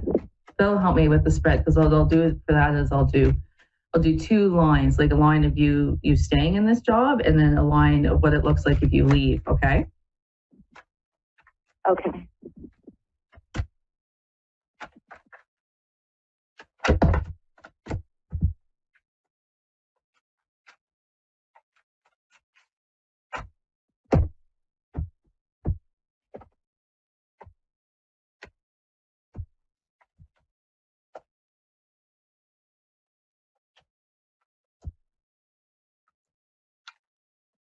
Okay, they're not making it overly easy on me. But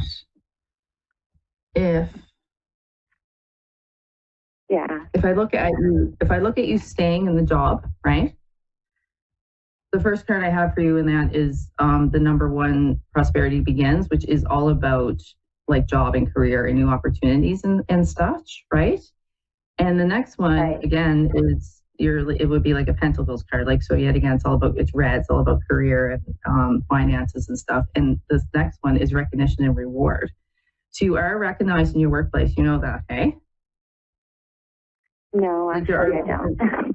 You don't? Okay. Well, believe it or not, there's somebody that recognizes the hard work that you do, because your next card is material harvest, number 9, which is you reaping the rewards. Like, somebody is recognizing the hard work that you do, and you are going to be reaping the rewards for that. And the last card I have for you, Liz, is you staying is new beginnings. Do you think that there's a possibility that there may be a promotion for you? Possibly, yeah. Yes? Possibly. Yeah, I feel that there is, and I feel that you're not even realizing, like, somebody is watching you. Somebody knows. I don't mean that in a creepy way. It's like somebody knows how good you are at what you do. It's just not telling you for some reason. But if you leave, and this is where it gets interesting, if you leave, you have the spiritual support. The first card I have for you is spiritual strength. So you have the universe behind you. Like, if you decided to leave, they're going to take care of you. There would be a bit of patience and planning if you decide to leave. So that means if you left and you don't have another job right away to move into, there may be a little bit of a wait before you find something. And I think that the next card is emotional loss. And anytime we have a loss or a change in our life, or like, it should not have a loss, but anytime we have a change in our life, or, we lose something, like, for instance, if you become gluten intolerant, you'll like more in gluten. So the next part is emotional loss, which is all about change. And it just means that if you leave, like, you will be a little bit sad. You'll be okay though, because your last card is the transformation card, which is all you, like, sort of for being a firm foundation, building yourself, but you would transform into something else. So The universe is, like I said, they are making it difficult. It looks really good if you stay, but if you, in your heart and in your gut, you decide to leave, you're going to do just fine too. I really believe that. Might be a little bumpy along the way, but eventually you'll get exactly what you want. Okay? Okay, great. I know that wasn't great. Thanks so much. You're very welcome. It was good. Actually, it was right on point. Okay, thank you so much. Thank you. Oh, you're very welcome. Okay, bye-bye. Okay, well, I'd like to thank everybody for joining me tonight. And if you want to contact me for a private reading, you can do that at psychicmediumcindy@gmail.com, or, follow me on Facebook at Psychic Medium Cindy, because I also do some free readings there too. And I'd love to do a reading for you. So everybody have a great rest of the night and a great weekend. And I'll see you guys next week.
A1R Psychic Radio, Earth's #1 psychic radio network, and watching Moonstruck TV, Enlightening Television. Welcome. Time for Bernice Bisson, Psychic Media. Bernice Bisson, live for BerniceBissonPsychic.com. Connect direct. In North America, dial 888-454-2751. In London, 20-3519-2158. In Sydney, dial 02-8488-3147. Or online, contact us through our Facebook page, facebook.com/Psychic Radio. Or one of our websites, AskOneRadio.com or Moonstruck.tv. Visit Bernice Bisson Psychic Media on A1R, the Ask One Radio Network.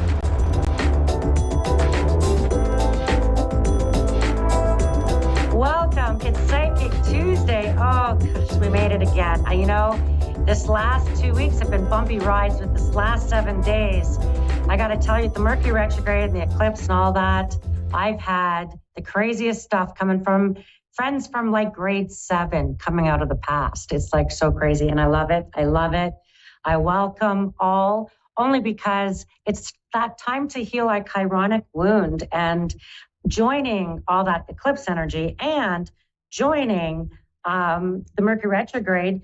We have a couple of important transits that are coming up before the end of April.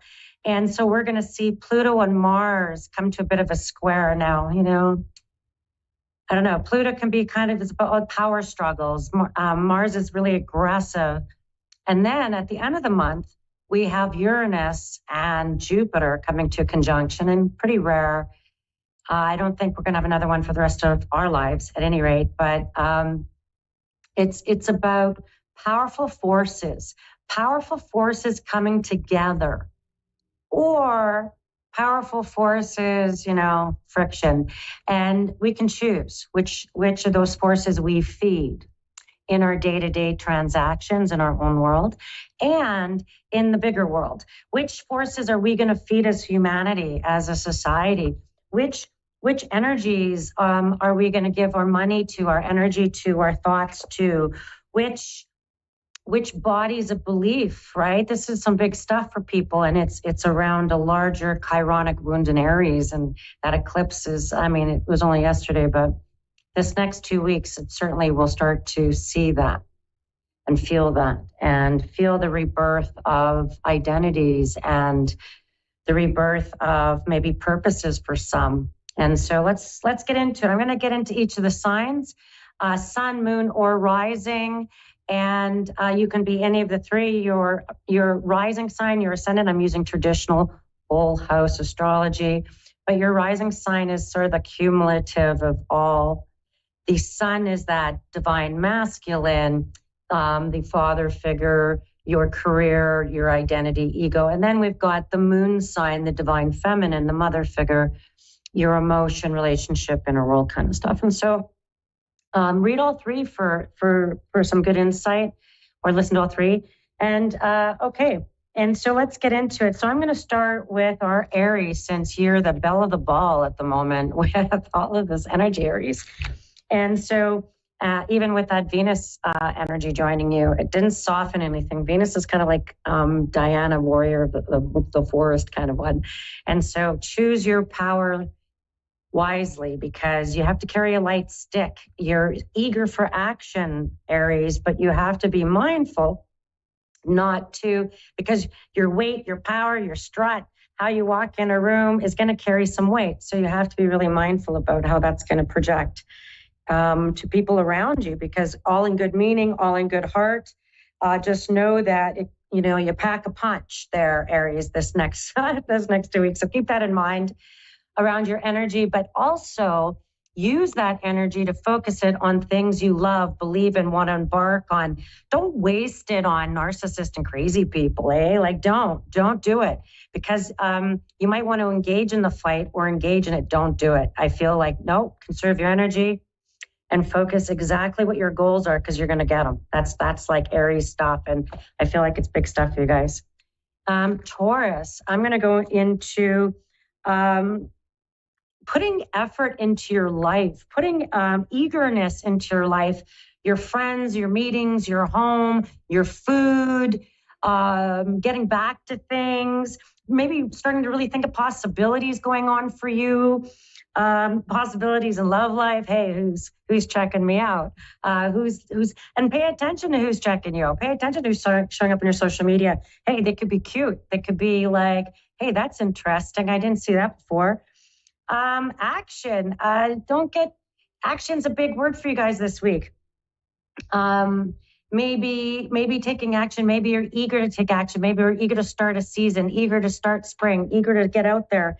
Especially with your birthdays coming up, it's going to be some big stuff, and Uranus and Jupiter conjunct in your sign, like once in a lifetime stuff there, Tauruses, by the end of the month and going into May for you guys. So it's some pretty hardy stuff. I guess if I say once in a lifetime, what would you choose?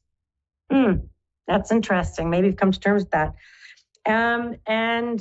It could be surprising. You could fall in love, or you can make commitments you didn't think of. Could be some big stuff. Geminis, oh, my lovely little Geminis. You're trying to fare all this fire energy going on, particularly in your 10th and 11th houses, sort of in a sense. And resurgence of people, maybe resurgence of old jobs, possibilities, people. You might feel revived by this. You might feel like, oh, they didn't forget, or, oh, I am back on the docket, or, oh, my name is in the hat. So don't give up. You might feel a bit abandoned, even, like possibly like people you thought were going to come through didn't. And I almost feel like maybe you're shedding that part of your life. Regret is a heavy burden to carry. I feel like the only thing to do with regret is plant it and let it grow into something else. So regret is almost like, I wouldn't do that again. and then choose something else, and you can grow that. Don't fall into old habits, old people, because you're feeling uncomfortable. Don't fall into old patterns because it's easy, because you're going to regret that, Gemini. Like, you might have to start over, and you're like, no, I don't want to start over. And for Gemini, you could even embark on new forms of teaching, learning, skill-based ideas, your vocabulary, language, learning. And so all those beautiful words show up around you as well, Geminis. Cancerians. If I really think about this energy, a bit of shakeups in things you thought were stable in some way. And don't be your own worst enemy. Don't beat yourself up the most. Don't overcommit yourself. Don't think you have to get everything done in a day. Don't try to be little speedy person, getting around and doing things. Slow down, and really be discerning about what you're committing to. It's okay to say no. I'm going to give you permission, Cancerians. You got permission from B, and you're going to say, no, I don't have time. And I know I don't have the capacity at the moment. No, I don't have the money. No, and it's okay. And so you have permission.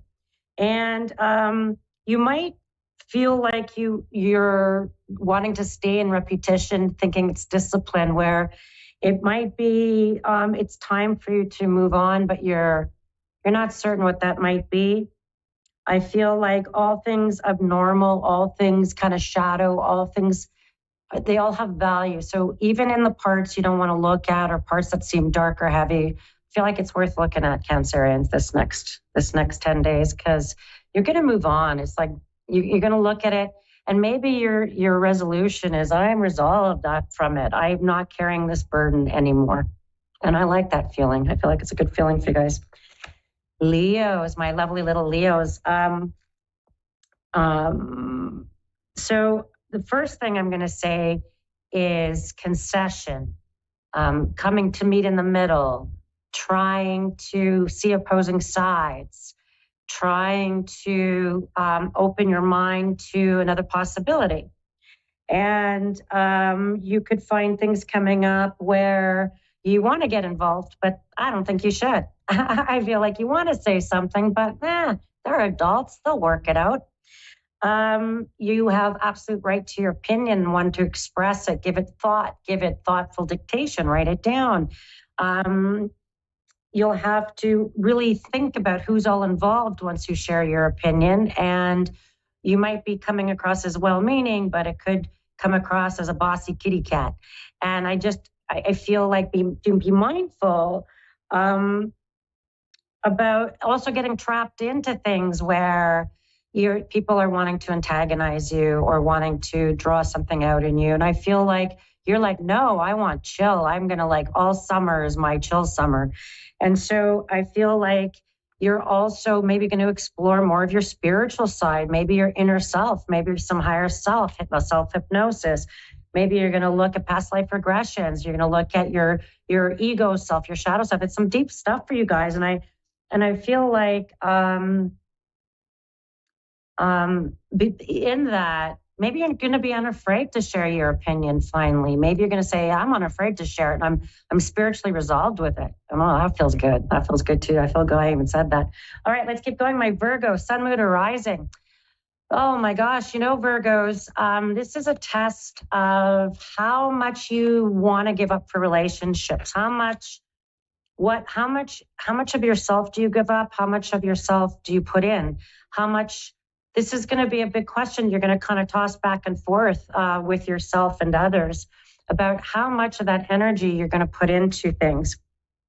And you're going to see opportunities popping up, from the past, opportunities it's like maybe you smell good, and maybe things are going quite good for you.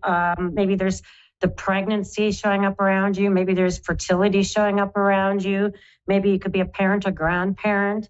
There's some real purification happening. Maybe you're just letting go of past constrictions on yourself. Maybe you're in a place where you just don't care. You're kind of like, I'm in a place I feel good about what's going on for myself. And it could come in with relationships, particularly long-term commitments. Libra, I've got my lovely Libras.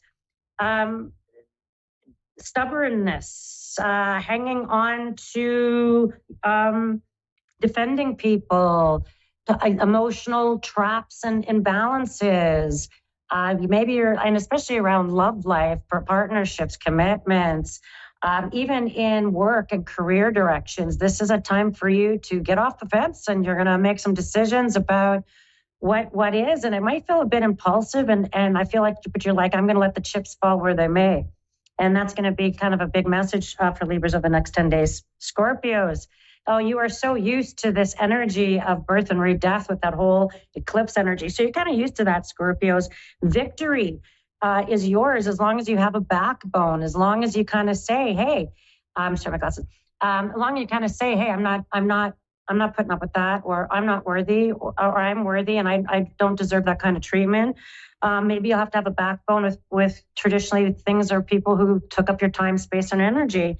You have to create those boundaries. And, remember, there's times to laugh. There's times to have fun. There's times to be well-humored. There's times that you can just enjoy and life can be fun. And there's the whole piece around your own convictions. Really feeling stuck and maybe I'm not understood because my own convictions. And anytime this happens, maybe we have to lose ourselves in an act of generosity where we give back to community or humanity to pull ourselves out of that. Anyway, good luck there, Scorpios, and know that Spirit loves you. Sagittarians, oh, wow, this is really about money, home, finances, signing your name, all these kinds of commitments, the busyness of it, renovations, trying to get things sorted, paying attention to that. And that as sometimes Sagittarians love to be very free of home, be able to kind of have this freedom. But this is a time where if you really focus in on home, you might find your freedom there. You might find maybe you're able to pay off some bills. You're maybe able to release yourself of debts. Maybe you're going to find that the renovations really open up space in your house. It's things that will bring you freedom within your home. Capricorn, it's about your cash, your money, your finances, your work, new jobs, new opportunities, new directions. It feels pretty exciting. It feels like maybe some blocks that have been there are removed and you can see in the next 6 months, new opportunities popping up for you, possibly even a new job, career, or vocation for you. Aquarians, wow, this is new identity time, getting your power. You could be embarking on a new journey of volunteering, education, work, philosophy, learning things, wanting to get out there in the world, new friends, making new social circles, getting this new identity that's more in a community or altruistic sort of way, which feels so good. And finally, we got Pisces, and our beautiful Pisces, we have real spiritual, this energy that's going to show up for you, particularly when Saturn comes back into structured view, is harnessing your ideas, get them down on paper, finally start making the vision boards, make the ideas you need to happen more formal, make the appointment, make the phone call, get the ball rolling, select days on your calendar to start organize when you're going to complete each task. It's time to start taking the esoteric and really moving it into fine-tuning the detail. And this is going to work so good for you over the next 10 days. And it could be some really alone time, vision boarding, getting journaling, getting your ideas more formalized, and then put them in your day timer. That's how you're going to commit to a task on that, even if it's just the start of something, because I feel like you can launch that certainly in once we hit that time of Gemini. It's going to be idea in June for you to launch anything, because I feel like you would have done a bit of your homework and worked it out. You can find me at bernicebissonpsychic.com. I read full time. I'm in Winnipeg, Manitoba, Canada, and I'm going to go to my first caller, Vladimir in Brooklyn. Vladimir, how can I help you today? Yes, hi, how are you? Yes, I'm just wondering, I'm currently, working at my current job, and it's been a while, and I feel like things have been stagnated a bit. I'm just wondering, is there anything else ahead in that regards when it comes to my career? Well, let's look at a future pathway for you, my friend Vladimir. What is the day and month of your birthday? August 8th. August 8th, 8/8? Mm-hmm. 8/8. 8/8, is that what I heard? Yes? Yes, you're correct. Okay, right. Sorry, there's a bit of a delay, like a second. So if I sound like a kook where I keep doing that, I'm sorry. I just, bit of a delay. And so 8/8, let's explore that, my Leo, and look at opportunities. Now, 8 and 8 together is 16. 1 plus 6 is 7. 7 is a karmic life value in when I look at your birthday. And if I look at your calendar year, it tells me your life cycle. So if I explore that a little bit, you're moving into a 15/6, so a 6 life cycle. Opportunities, networking, you need to finesse, you talk about your work. And I feel like you're someone who's quite, and everything I'm about to say is with love, Vladimir. So please, the message is absolutely with love. I feel like this last maybe 2 years, yes, you've settled into this job, you've gotten into this job, and you're actually way smarter than the job you're doing. And you might have taken a job that is a bit process, something that could be a bit below your skill set. And that's okay, because as you build this job, you have 1 more year. And I'm going to say August, September in 2025 is your time to launch in your career. And you just have to put in this final year, because there's something between now and your birthday in August of 25. So let's say the next, 15, 17 months that you're going to put into place in terms of your certification, papers, certification, education, or something completing for you, that you're going to be able to really move forward in a job that is far more, I feel like would actually have a global reach in the job, that you could maybe work in a different location or a different company that has a global reach, that you're going to move from being in something that could be repetitive or that you kind of already know, and that's okay, because sometimes those jobs are great for allowing us to develop other skills to move forward.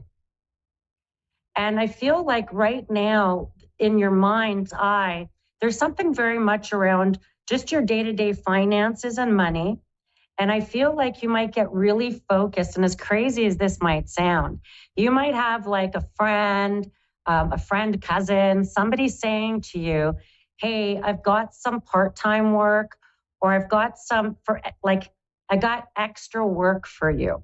And you're like, yeah, I want the money. I want the money. And so you'll have your job and what you're doing, which is going to evolve in about 15, 16 months. So I'm going to say August, September of 25, there's new opportunities on the table. Between now and the next few months, even leading into this August, I feel like you could have friends, close friends, cousins, people who are coming forward to say to you, hey, Vlad, we've got, I've got an opportunity for you if you want to make extra money. And I feel like there's this opportunity, you might just say yes to it and say, yeah, that's great. And I feel like the focus will be very much on that income and the hours you put in for that income. I'm going to say even over the next 7 months. And that's great. It feels great. I feel like you'll have something very key in mind that's going to come for you. Like you have something that's very key purchase or something you're doing with this money. I want to also say that there's something very important about also how you look, how you're dressing, your style, your cologne, how you, and I don't know, I know it sounds funny, but you might do a bit of a makeover. You might be redoing your hairstyle or, how you present yourself. That could include your resume. You're really polishing things up. And I feel like that's going to really serve you well. So don't feel like things aren't going your way because nothing's going on. I actually feel you're in a job right now that gives you the time and space to think about really where you actually want to go, because I feel like you still have to formulate what that might be. And I get a sense that Vladimir, you could reach out to a recruiter or like, I'm going to say a recruiter because I don't know what another word to use. Like a recruiter who will have your resume. He'll say, oh, we're looking, this company and this company and this company are looking for positions like you. And there could even be the offer of possible relocation, possible change in where you're going, or training that brings you to another state. Like you can get on with a company that has places or the training in other states for technical training within their company. And I feel like you'll have these opportunities really popping up for you. I feel like the spring of 25, I feel like that's a real golden time for you. Right now, it's a bit grindy, and I'm sorry, I don't want to leave you with that kind of feeling there, Leo, that put in the effort and the hours now. I feel like you're going to invest a bit of money in your wardrobe, how you present yourself, which is going to pay off. Like, it's going to pay off. You'll see. There's also something that comes up around really solidifying your debt. And I know it's going to sound funny, but I'm going to say you're going to have to travel soon. You might be taking time off. You might be to go travel, or you'll have people traveling from afar to you, and you'll have to take time off to entertain them in some way or to settle them in some way. And I just feel like there's some news popping up before your birthday around that. Okay. And I don't feel sad by it at all. I don't feel sad for a second around it. I feel like it could be, I feel like whoever this connection is, I feel like you'd have plane tickets in your hand, certainly in the next 2 months. Okay. Vladimir? Yes, I'm here. Yes. Oh, okay. Sorry, I didn't want to lose you. Now, I have a few more minutes. I'm going to finish my show just with you because I have a few more minutes, 3 or 4 minutes. And I just want to, is there something else you want me to look at, or do you want me just to keep going? You can keep going. Okay, just keep going. Okay. The other piece that's going to come up for you is around legal law, contracts, paperwork, commitments, signing your name, even in the next little bit. And I feel like it could come up in small ways and bigger ways. Small ways would be like, I don't know, cell phone contracts, or having to go over leases, contracts, those kinds of things, and then in bigger ways, that could have bigger commitments where you might even look at talking to a lawyer. You look at discussing it with someone in the know. And before October, I feel like October is actually going to be really key around some of that discussion, and it's actually in good ways for you. Where struggle or challenges might lay, because it ain't all bed of roses there, my friend Vladimir. Where it might fall a bit of challenges is going to be people, relationships, friends, romantic, it's going to be, it's going to be a bit challenging there. And I mean that with love, because I'm going to send you lots of love. But I feel like things that you might say or do, you might not get the anticipated responses. Like, you could be surprised by how overdramatic or how completely not responding to people around you can be. And it might get to feel sometimes a little bit lonely, or a little bit like why do I feel so alone in this, huge circle around me? I just want to say to you, part of this is for you to get really focused about what you actually want in relationships, Vladimir, because I think you're an everything, and you're an everyone man. You're maybe trying to be everyone to people, and it could tire you out. It could get very frustrating because maybe you're like, I want someone. I want to be someone to people, not everyone guy. And I feel like this might come up for you in the next while. And I feel like the medicine for not being everyone guy is to commit to certain someones. And that could be friends where you go and you join something, you go with them, you join up with them, you make a ritual of it. That could be lovers where you make a commitment to follow through on dates and phone calls. I want you to be the follow through guy. I want you to be going out for coffee with people guy, really building connections again, because I feel like you might be feeling a bit disconnected and you might be looking for that identity, the whole piece around your career, where I actually think your career is probably really going to be a good part anyway. But I want you to be able to maybe feel like you have this, this closer connected circle of friends that you can really be yourself with, because being an everyone guy can be hard because we're always fitting it. We're always like on. And I feel like that over this next year is actually, along with your career, is going to be another focus for you that's going to be really beneficial, because I'll be honest, opportunities and things are going to come through your friends. They're going to come through the people you were nice to, the people you made time for, the people you sat down and had coffee with. And I feel like that's where your networks are getting built. Okay? Yeah. Okay. Thank you. And thank you for reaching out to me, Vladimir. And I'm sending you lots of love from Canada. And I want to thank everyone for tuning in to me. And I really appreciate everyone for that. And I want to say, I went to a funeral of a dear friend today who I just absolutely loved her. Nikki, she is just an angel. And it really reminded me to be really present for people in the day and moment, and every day is a joy and a blessing. Because if you ever asked her how she was, she would say, I'm blessed.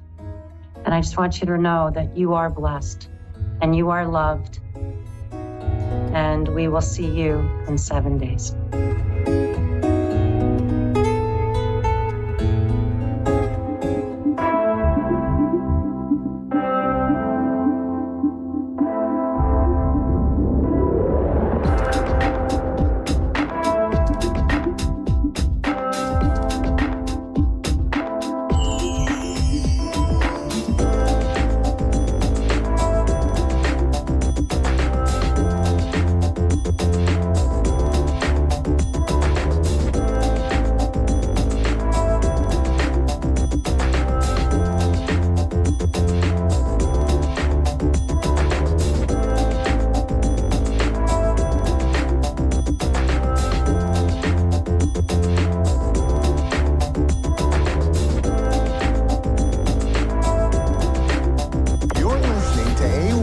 Psychic Radio, Earth's #1 psychic radio network, and watching Moonstruck TV, enlightening television. Welcome. Time for Understanding Spirit with Mary Shapano. Live from MaryVCircles.com. Connect direct. In North America, dial 888-454-2751. In London, 20-3519-2158. In Sydney, dial 02-8488-3147. Or online, contact us through our Facebook page, facebook.com/psychic radio. Or one of our websites, askoneradio.com or moonstruck.tv. This is Understanding Spirit on A1R, the Ask One Radio Network. Hello, everybody, and welcome to another week of Understanding Spirit. I'm your host, Mary. We're going to do a 3-card pull, as we always do. So I'm just going to give you a minute to have a think about whether you want to choose the first card, the second, or the third card. I have drawn these just before the show just to save time. These are soul cards, by the way. So if you went for the first pile, or the first card, I should say, this is the light being card, all right? This is letting you know that you have your guides, family members, angels around you, and just have faith that you're being assisted right now, and that just ask for help, ask to be shown the way forward. I'm also getting told don't listen to any whispers and gossips and things like that. Just let go of everything that's holding you back and just ask for guidance and just stay in that moment, in just like a clear mind. All right, rather than the distractions of everybody else. Spirit are just wanting you to just focus on that. I also just have a look and see, write down for yourself, just for validation for yourself, whenever, how spirit have communicated with you. So whether you've sensed any loved ones around, or you've heard them, or you just whatever, you might have felt like a breeze go through you, whatever, or whether you're seeing coins, or butterflies constantly, or dragonflies, feathers, all those kinds of things. And just write them down so that when you do see these things, it's just like a reassurance that they are with you, they are watching over you, because I feel that this is what you need to hear right now, just as your guidance, all right? If you went for the second card, this is your card here. So this is about just staying focused, having positive thoughts, and just staying in your happy place.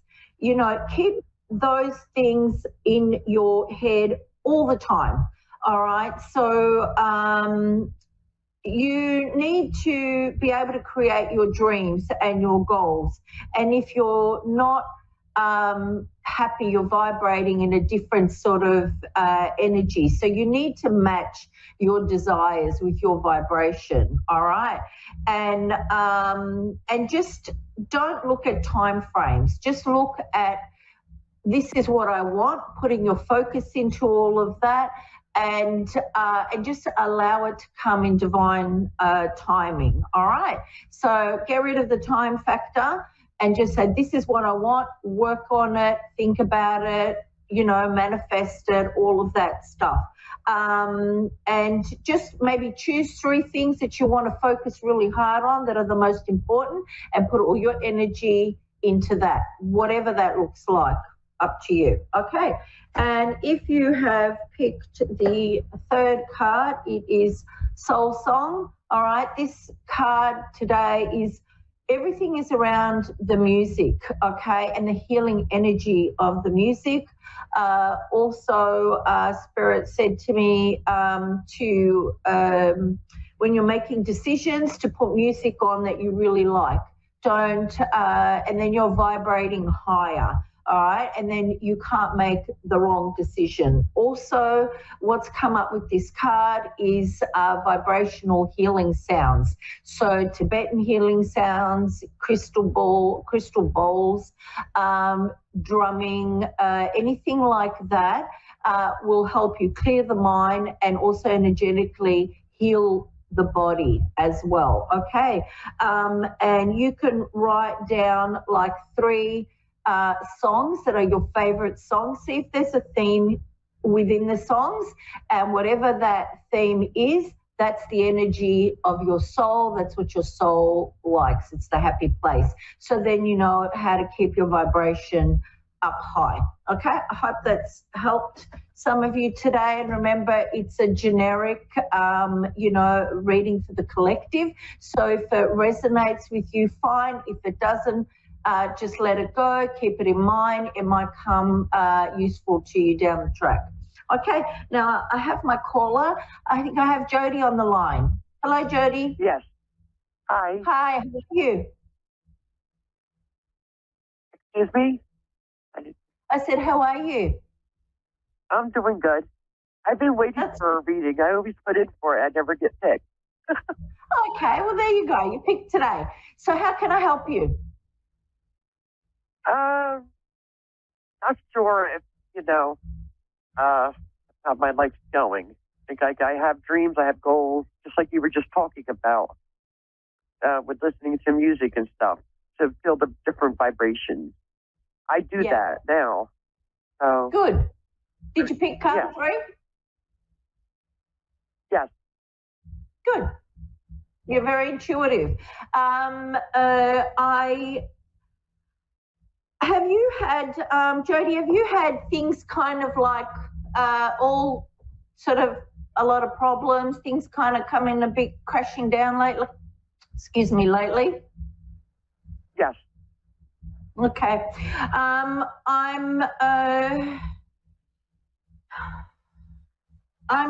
still getting that there are still going to be some more problems coming up ahead. However, I am getting told that things will happen, but just write them out.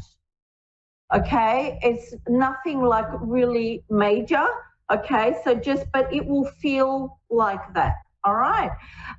Have you gone to a tarot reader, or do you do tarot cards yourself, practice on yourself? I try to, but I don't know. You know, I get like gut feeling. Like, yeah, okay. It's weird.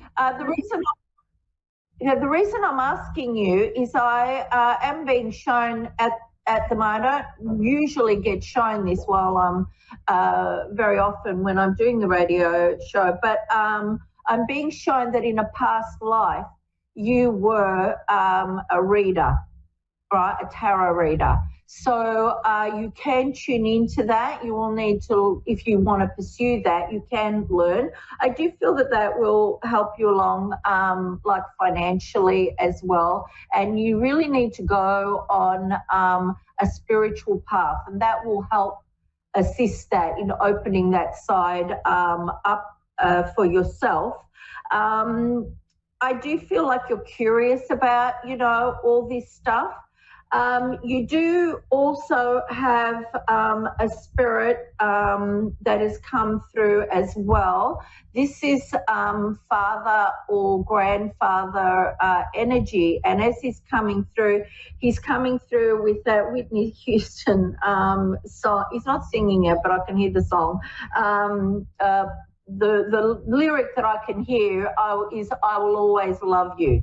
Do you have a father or grandfather in spirit? This male was very emotionally intelligent, mature, compassionate, very wise. Okay, he's just corrected me and he's laughing and saying wise beyond his years. So does that resonate with you? Do you have a male spirit? Who is that? Is it your father or grandfather? Grandfather. Okay, all right. Are you happy to receive some messages from him, because he does want to talk to you about what's going on in your life? Yes? Okay, good. He's saying to me that are you feeling like you've been like kind of left behind, like everyone else is going on with their life, but you're not. Does that make sense? Yeah. Yes. Okay. He's like, don't worry about that. Just keep going forward. And he's like, you're not left behind. It just feels that way to you. Okay. Let's see what else. And he's saying he's showing me your energies, like just stay calm. And I think that's why the healing tones, the Hertz tones will really resonate with you, because he's showing me, like you heal everything. The music will help you to stay calm, and you can make better decisions and to move forward, because he's just like, I can just see him, he's just going like this. He's just like, calm down. He's just pushing his hands down for your energy to go down. Okay. He's saying you will move forward. You will be successful. I feel like there's a victory here. Does that make sense for you? Because there's also like justice around everything that's going on with you. Oh, okay. Yes. Yeah. Does that make sense to you, Jody? Yes, it makes sense. Yes. Okay, good. All right. Because I'm also seeing like also going back to your roots in a sense. Like go back to things that made you happy, things that people that made you happy. All right. Because I feel like you know, a lot of people, you know, have hurt you, you know, whether it's like being stabbed in the back, that kind of thing. But I just feel like you're feeling defeated, but that's coming to an end now. But you've got to be a part of your own healing process as well. All right. And just watch out for people that are meaning well but are not really meaning well. So it could be a little bit two-faced, he's saying. And also he's saying don't put off for tomorrow what you can do today. All right. Sounds like him. Okay. He's telling you that he loves you. He's blowing you kisses, and he's blowing the kisses with an open palm. So when you put your hand up to your mouth and you blow in that way, and then he's giving me a wink. But it's like for you, the wink, not for me. Does that make sense? I don't want to make the wink, but that's what he's doing. Did he wink? Yeah. Yes. Yeah. Okay. All right. So that's validation for you that I'm with your grandfather. He's got his hand on his chest. He's got an extreme amount of love for you. He wants you to know he's watching you. He's always with you. And I don't know if you've been sitting by your bed and being sad, but he's telling me he was there consoling you at that moment. Okay. I hope that's helped you today, Jody. You'll be fine. Yes, it did. Going. Thank you. I needed this. Thank you. You're very welcome. Enjoy your day. Bye.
to A1R Psychic Radio, Earth's Earth's #1 psychic radio network, and watching Moonstruck TV, enlightening television.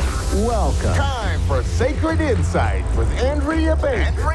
Live from mindbodynourish.etsy.com. Connect direct. In North America, dial 888-454-2751. In London, 20-3519-2158. In Sydney, dial 02-8488-3147. Or online, contact us through our Facebook page, facebook.com/psychic radio. Or one of our websites, askoneradio.com or moonstruck.tv. This is Sacred Insight on A1R, the Ask One Radio Network. Hello, everyone. Welcome to Sacred Insights. Thank you for joining us today. Well, I hope your week is getting off to a good start. And if not, then you can always recalibrate if needed. But our guides wanted to come through, and angels, to bring a little message saying to stay close to your connection. Your connection to spirit is what they're talking about. Now, to practice your energetic alignment, often build it up and keep it close to you as far as the energy you're in and being in your own energy, and which means you're in energetic alignment. So they are mentioning being mindful about focusing on yourself and where you're putting too much emphasis on others and the opinions of others. So if you're allowing your intuition to guide you, then you are doing what is in alignment for you. Self-doubt can creep in if we allow other people's opinions to dictate how we feel about ourselves. And just, we don't always know everything at once when it comes to our intuition and exactly everything up ahead. But as long as we are following our intuition, we are really in alignment, and, we don't need to put our attention necessarily on everything that people invite us to, if you know what I mean. So don't allow yourself to get swayed and stay focused. Okay, so we're going to go to a caller now. Echo in California. Hello. Hi. How are you? Hi, how are you? Good, how are you? Good. I'm great. What would you like to talk about today? So I was wondering if I should just let you read me or if I should give you a question. You can do either. It'll be more specific if you have something that you really want to know about, really want to ask. But either way. Okay, let's do my love life, please. Sure. Okay.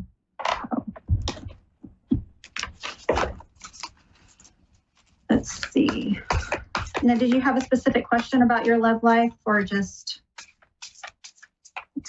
kind of look into it? If I should continue on with my ex, or if I should move on. Okay. Let's see.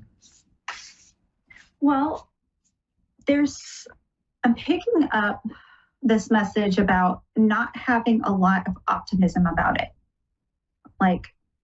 It's almost like you've lost some faith in it. Because, okay.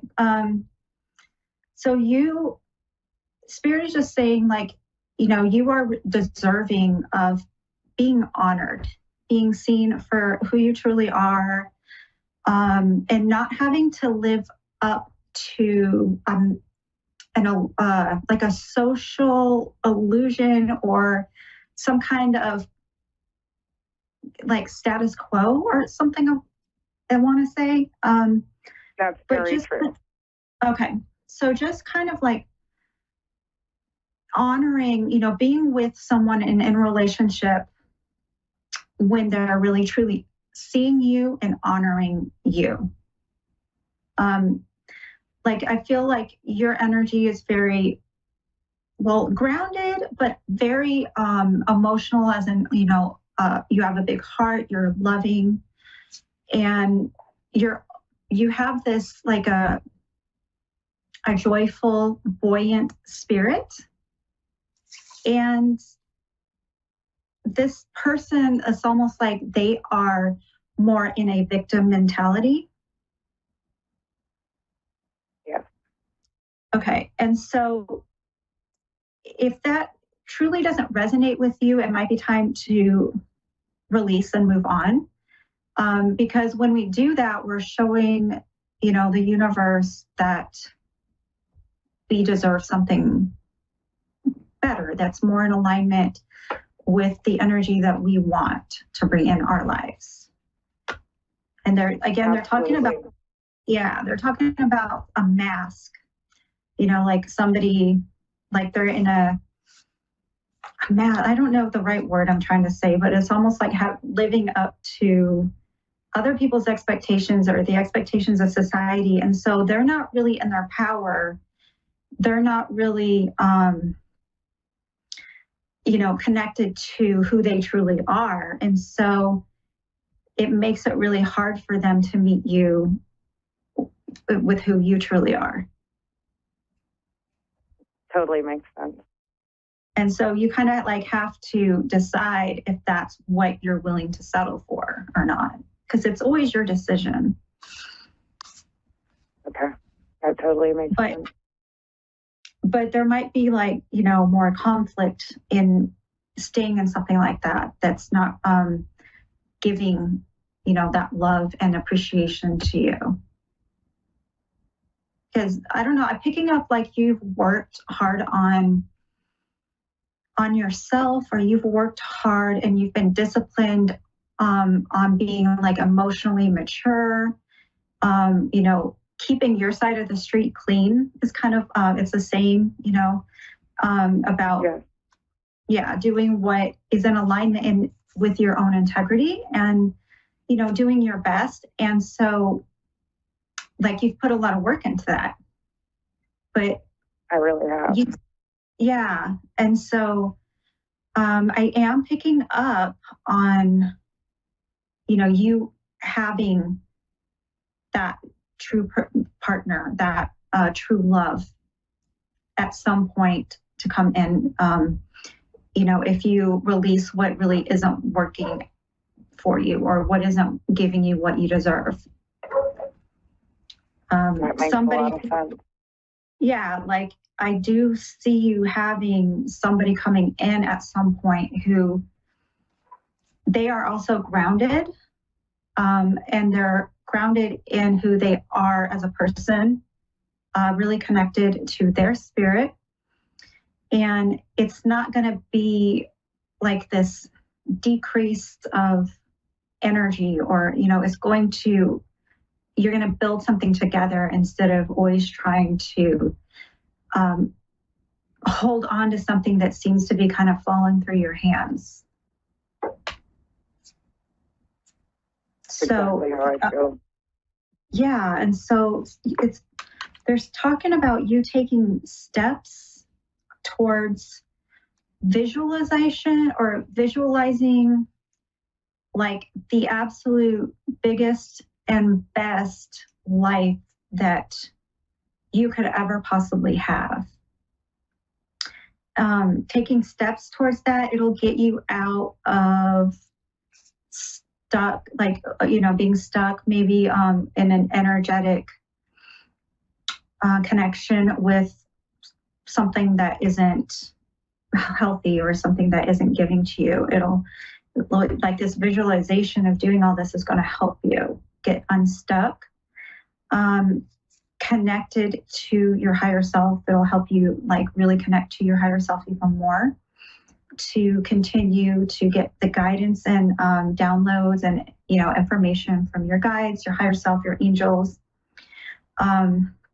They're talking about calling in the angels, like the angels of the four directions. So like on a regular basis or a daily basis, you can call in some of the archangels to surround you, and like Archangel Gabriel, Michael, Uriel,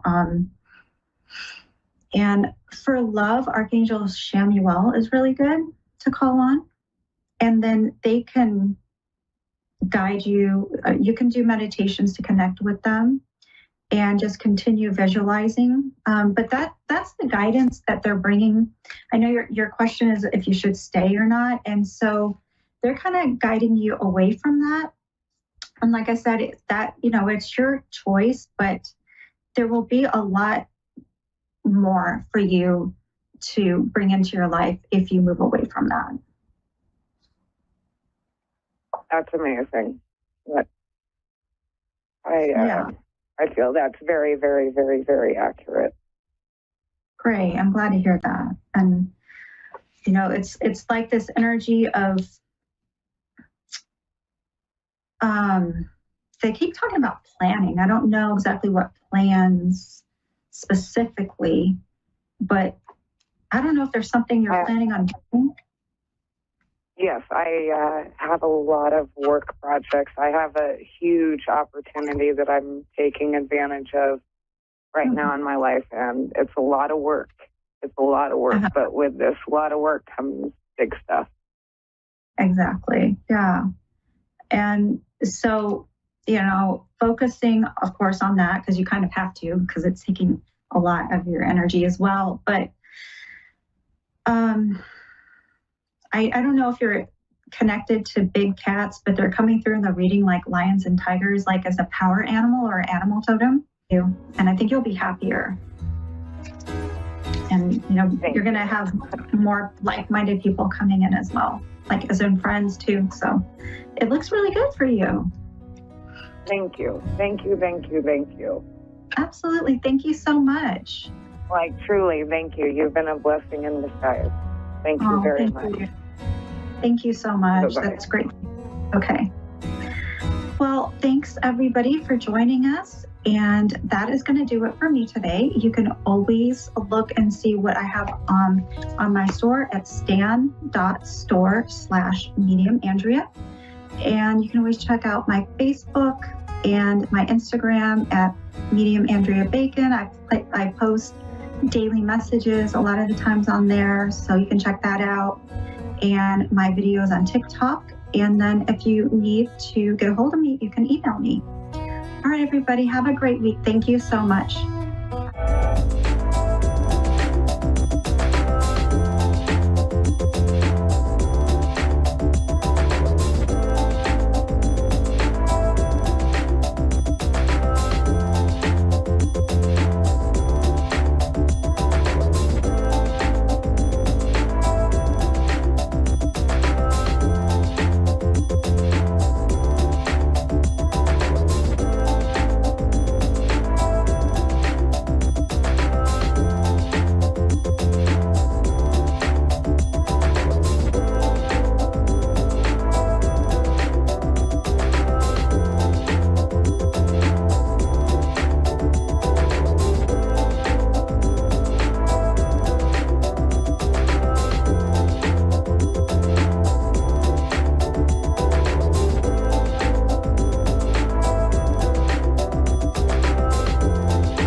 To A1R Psychic Radio, Earth's #1 psychic radio network, and watching Moonstruck TV, Enlightening Television. Welcome. Time for Maria Leggett's Medium Show with Maria Leggett. Live from MariaLeggett.com. Connect direct. In North America, dial 888-454-2751. In London, 20-3519-2158. In Sydney, dial 02-8488-3147. Or online, contact us through our Facebook page, facebook.com/psychic radio. Or one of our websites, askoneradio.com or moonstruck.tv. This is Maria Leggett's Medium Show on A1R, the Ask One Radio Network. Good afternoon, everybody. It is Reverend Maria Leggett joining you on Tuesday afternoon at 4:30 p.m. Eastern. I am, as always, excited to be joining all of you today. So I live in the part of the United States in Dayton, Ohio, where we were in the path of the solar eclipse yesterday.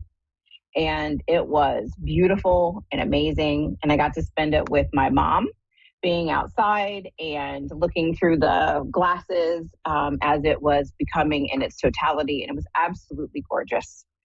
And in the moment that it was at its totality, I was hoping and asking for the universe to bring the masculine and the divine feminine into balance. It was a moment where the moon, who is the divine feminine, right? Very rare does she come out so bright and noticeable during the day. And I was asking for them to come into balance, which I think is absolutely beautiful. I also happened to make a Facebook post that said, may the divine masculine, I made the divine feminine block the toxic masculine. And I had some friends of mine who commented on my post and who wanted to change my wording. Well, this is what I hope for, and I hope that you're okay with this. And, it was okay. I was glad for other people to put their things there. Did it give me pause to go, did I say it wrong? Did I do something wrong? And it's funny because, that was the energy of the eclipse, right? That's what we were in, looking at the things, what is hidden, what needs to be revealed, what needs to come out. And I looked at those and I went, they triggered me for like 2 seconds at the most. And then I went, no, it doesn't matter. They can view things their way if they want to. And I'm going to view things my way. And did I word it appropriately? Maybe, maybe not. But I know what was in here and I know what I meant by it. And it's okay. And that's where we need to get to the place in the world, is that we stop expecting other people to know what's on our minds, that we expect everybody else to agree with our thoughts and decisions. We need to become okay with, this is what I think and feel, and that is what you think and feel, and we can still love each other as humans and still do all the things. So I want to talk about intuition and developing your intuition. On Tuesday, April 23rd, I have classes releasing for developing your intuition. They are online and in person. And right now I have a day class and an evening class that's going to be online. In the very first class, we're going to be meeting your spirit communicator guide. So if you're watching this and you want to meet your spirit communicator guide, sign up for the class. You can go to marialeggett.com and click on, there's an event link up at the top, and then you're going to be able to join the class from there. If you have any questions, please feel free to email me at hello@marialeggett.com. And with that, I want to welcome Dana to the show. Hi, Dana. How are you? Hi, I'm good. How are you? I'm wonderful. Thank you. Thank you for asking. How may I be of service to you today? Well, I am new to this. I just literally saw it on Facebook and then just put join. So here I am. Yay, I love that. My favorite thing in the world is to work with people who don't know a whole lot about intuition, because I love teaching intuition. It's truly where my heart lies, is being able to teach people how to work with their intuition. So is there anything specific that I can help you with in order to be able to get you on your path? So what would is it stuff that's going on in my life right now? Is that what I'd be looking for? Anything that you want, it's completely up to you. Okay. I'm looking or at do you my just daughter. want spirit? Yeah.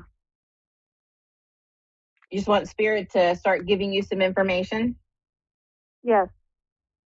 Okay, awesome. All right, here we go. All right, Spirit, Dana has given me permission to check in and we'll see what it is. Okay. So I want to talk about, they're putting me, everything is all symbolism when you're working with your intuition. And it may not be exactly what I see, but it's the meaning of it. So what Spirit has done is they put me in a store, and I'm like walking down the aisle of a store, and I'm looking at all the different things on the shelves. And as I'm looking at everything, I'm looking at it going, okay, but is that where I start? Do I need that, or do I need this, or do I need something else? And so Spirit shows it to me as though there are things that become overwhelming, especially when it comes to intuition. Like, where do I start? What do I do? And they're showing it to me as though there have been times in your life where you've like known things, and then when they came to fruition, you were kind of like, oh, wait, does that make sense? Yes. And Spirit is very clearly showing it that, and this is why they're putting it in a store. And this is what I try to teach all of my students. Yes, I love to teach it, but I may not be the teacher for you. And I'm one of the rare people who will actually say that. I know that each person has an individual personality, and they resonate with different types of personalities and different types of energies. And so the fact that they're putting me in a store means it's important for you to start shopping around, looking for teachers, classes, things that are easy for you to be able to look at and go, okay, I like this person. No, I don't like this person. Yes, this works for me. No, it doesn't work for me. And they're showing it to me as though this is really important because there have been situations in your life where you weren't always afforded a voice. So now that you have an opportunity to have a voice, it's a little overwhelming and you just don't know where to start. Does that make sense? Yes. So I can tell you, yes, thank you. So your spirit guides are showing it to me and saying that some of the best ways to work with this stuff is going into meditation. So going into your body and asking your higher self, your intuition, what do I need to know? And the easiest way to do that is by listening to guided meditations. And there are so many guided meditations on YouTube. I have one as well on YouTube. It's at Maria Leggett Medium. But there are also so many other people who have different meditations out there. Finding someone whose voice you resonate with, because when you're in meditation, different octaves, the way people say their S's, all different kinds of things can affect you where you can't get relaxed. And Spirit is showing it to me as though it's really important for you to be able to have choices in all of this, where we've had those choices taken away. And this is where you can begin to start empowering yourself again so that you can feel like you're in charge of your life rather than somebody stripping power away from you. Does that make sense? Yes. And so the easiest way to do it is by listening to these guided meditations. And there are also really good oracle cards that are out there that you can buy that have words on them. And so like I have a deck right here that is Self-Care Wisdom Cards by Cheryl Richardson. They have beautiful pictures, but they also have sentences on them. And so you can shuffle the cards and be able to pull a card and say, okay, this is the message that I need today.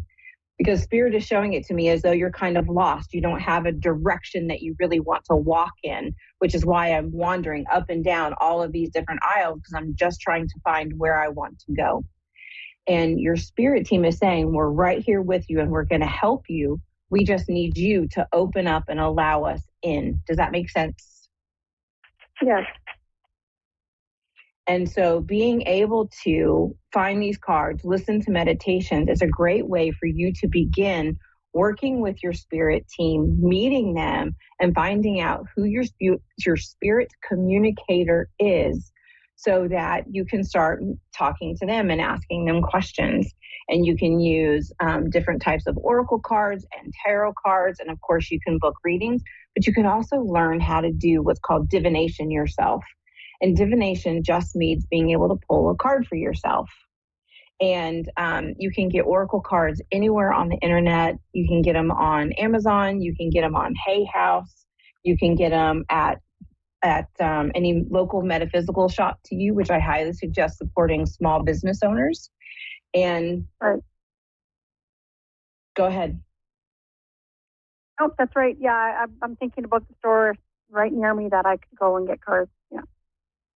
Beautiful. I love that. And once you're in there, right, that's where you start finding your community, because other people are in there shopping for the same kind of thing that you are. Because they're showing it to me as though it's almost like you're in this little bubble and I have these kind of things, I have these questions, but I don't have anybody I can talk to about it. Does that make sense? Yes. And so going into those local stores is going to help you to befriend and become acquainted to the owners of those stores and other people who go there. And you can even take classes that are local to meet more people just like you, where you can start having the conversations and just talking about all the things that you're experiencing. Thank you very much. Your spirit team is showing it to me as though you work very clairsentiently. And if you're not sure what that means, it's clear feeling. So you would be someone who would describe themselves as an empath. I feel other people's stuff. Does that make sense? Yes, perfect sense. Yeah. So when you are clairsentient, you are picking up everybody else's emotions. And the easiest way to deal with that so that you don't become overwhelmed with it, Dana, is to be able to put a white light fully around yourself and ask the white light, filter out anything that is not in my highest good. And that white light is going to help you to stop taking on everybody else's stuff and only feeling your own stuff. Does that make sense? Yes. And they're telling me that it's important for you to put this white bubble even inside of your own house, because, you know, we can have arguments with other people, and if they're mad, we can pick up that they're angry, and we don't need to pick up all of that. We just need to sit in our own emotions and process our own stuff. And people consistently don't necessarily mean to, but they slime us with their emotions by getting mad and kind of just sending all their emotions out.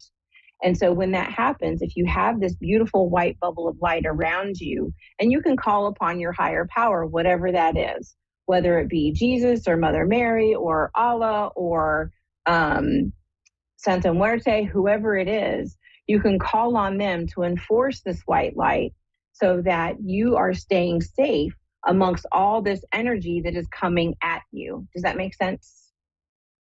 Yes.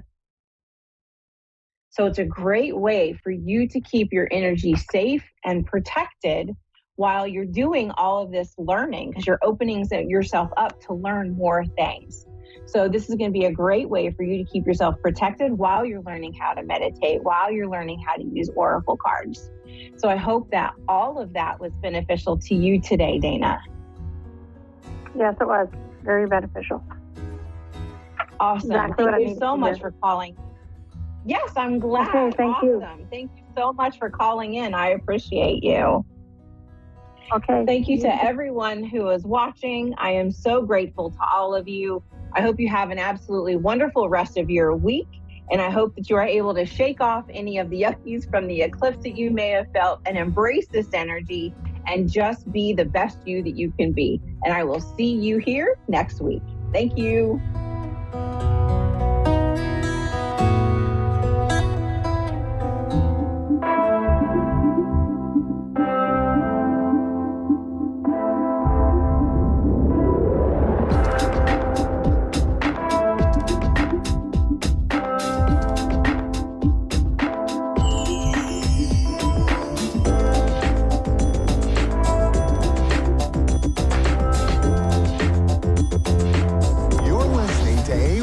Psychic Radio, Earth's #1 psychic radio network, and watching Moonstruck TV, Enlightening Television. Welcome. Time for Medicine for Your Spirit with Raylene Byrne. Raylene Byrne. Live from RayleneByrne.com. Connect direct. In North America, dial 888-454-2751. In London, 20-3519-2158. In Sydney, dial 02-8488-3147. Or online, contact us through our Facebook page, facebook.com/psychic radio. Or one of our websites, askoneradio.com or moonstruck.tv. This is Medicine for Your Spirit on A1R, the Ask One Radio Network. Namaste, everyone. Raylene Byrne, Medicine for Your Spirit. Wow, here we are. We're coming up to this really big eclipse on the 8th of April, and anyone especially in the Americas, is going to be right in the direct line of it, so it'll be quite an event for you all. It's also a new moon, and it's the first new moon of this new astrological year. So it's a lot happening. I'm just wondering, I'm just going to throw it out there, have a think about it. Have you been feeling the increase in the intensity of everything that's going on around us and going through us? It is a really, really big energy that is building momentum. And there is a real sense of, even though there's a sense of momentum to get things going, there's also this sense of pause for a moment. Just it's like take a breath before you do the next thing. Take a breath.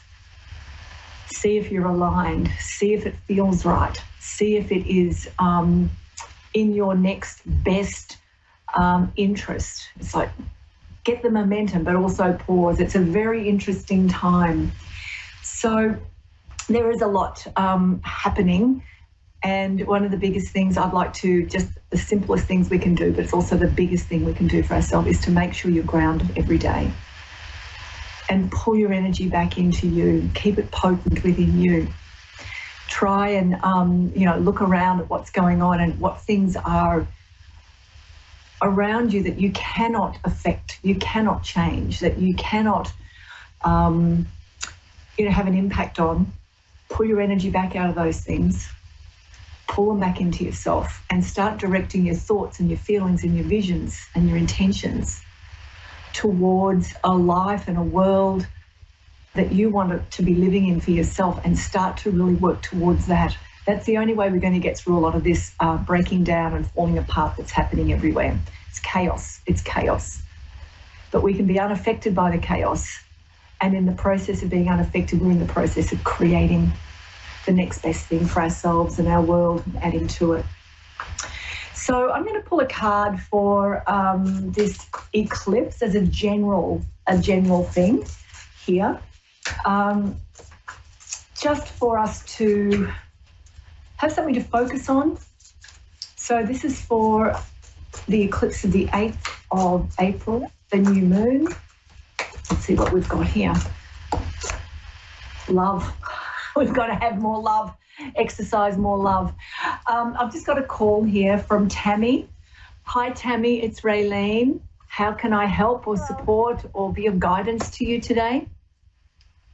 Yeah, well, I just feel like my love life is in shambles, and I feel like I just attract the real wrong people that don't have the best intentions, and it's just frustrating. I just want to, do I have any hope?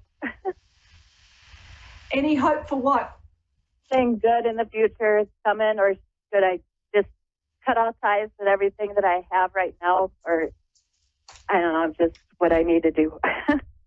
Okay, so I'll pull a couple of cards for you, but I just want to say right now, we're going through, this year is a really big year of transition and transformation for everyone. It's huge, and we can't avoid it. It's coming at us whether we like it or not, and we can either gracefully step into it and work with it, or we will get our butts kicked until we do.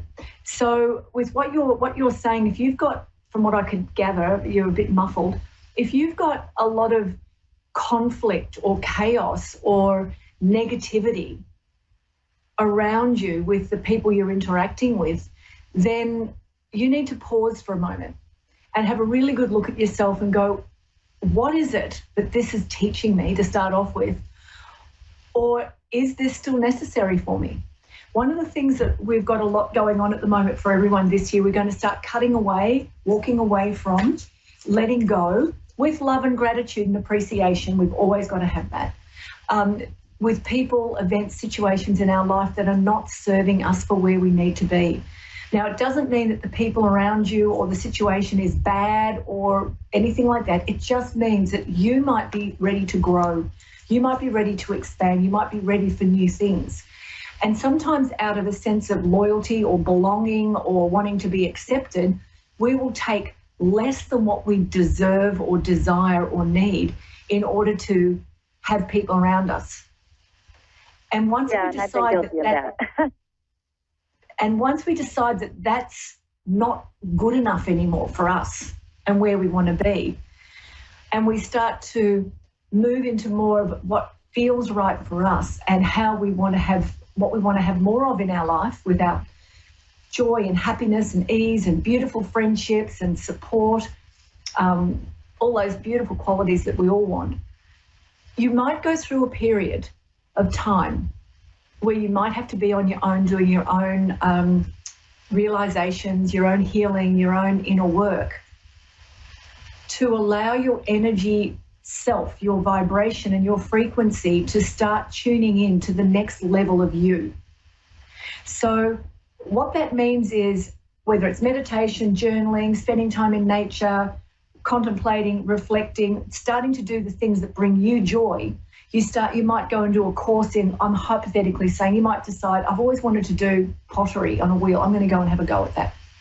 And you just might happen to go and do a course, and you meet somebody and they open up a whole other world to you, and it's like, that's what I've been looking for.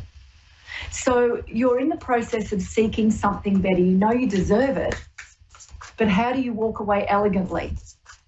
And so the thing is, you've got to love and appreciate what you've been through and where you're at now, and then you're ready to open up to what's coming and what's next. So I'm just going to pull a card for you. You're not alone. There's a lot of it going on at the moment because we are shifting energetically so fast. So this is for Tammy. What does Tammy need to know right now? I need two things for her. First one is this, activation. Okay, so this is saying you have got, your life is in your own hands. This is what this is saying. Your life is in your own hands. And there is something formulating. There's something within you that's wanting to be birthed, exposed, revealed, come into life, but it's not quite ready. So what that tells me is that you're not quite ready. You know something's not right. You've got the feelings. Everything in your world is telling you that this doesn't feel quite right and I want something different. So you're already in a state of awareness, and you're already going to start tapping into a part of you that knows what the next step is. The tricky part is you have to actually take action on that. So that's the first thing for you. Your life is in your hands. So if you're not enjoying the life you're living, then you're the only one that can do something to change it. And as Einstein said, doing the same thing over and over, expecting a different result, is called insanity. So, you know, right. you may have to get comfortable with, it's okay for me to be on my own a little bit more. It's okay for me to say no. If it doesn't feel good for me, I can say no. And I don't have to do things if I don't want to, if it's not going to help me feel good. Why on earth would you choose to do things if you're going to come away from it afterwards and go, oh my God, what did I do that for? That was awful. I really feel sick. I feel bad about that. Why? Why am I doing this? Straight away, you've got something in you saying, I'm not resonating, I'm not aligned with those people or those situations. You're ready to grow. And I just really feel you're ready to grow, but you just don't know which way to go yet. That's all. That's the feeling I'm getting very strongly with you. And the best way to go, pardon? Is that where you're at? Right. Yeah, I'm like, because I got out of a lot of finally at a peaceful state where I'm working all the time and taking care of my kids. That's literally like all I'm doing. And now it's just like, where do I go from here? Yeah. Okay, so where do you go from here? So the next card that came out here is deception. This is a really, really good one, because the question you've got to ask yourself is, where am I deceiving myself? And straight away, I heard you say you've got all these other responsibilities. And yes, that's great, you've got responsibilities. But if we can't find time for ourselves, then we're kidding ourselves. We always are. There's always time. And I'm not saying an hour or 2 hours a day. I'm saying 5 minutes, 2 minutes, where you can tap into yourself every day and just sit with yourself and just breathe, be with yourself. You know, and things like breathing in when you're having quiet time for yourself, breathing in, today I am my purpose and I'm willing to do what that takes. Today I'm breathing in light and I'm breathing out chaos.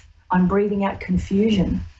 Today I'm breathing in spaciousness and I'm letting my soul tell me what's next. These little things, they can take 1 minute, 2 minutes, 3 minutes. You don't have to spend hours. So you need to start looking at where you're deceiving yourself, or where you think you might be, someone around you might be deceiving you, because there's deception around you. And sometimes it's as simple as, it's a process you can do. It's pretty confronting. What am I lying to myself about?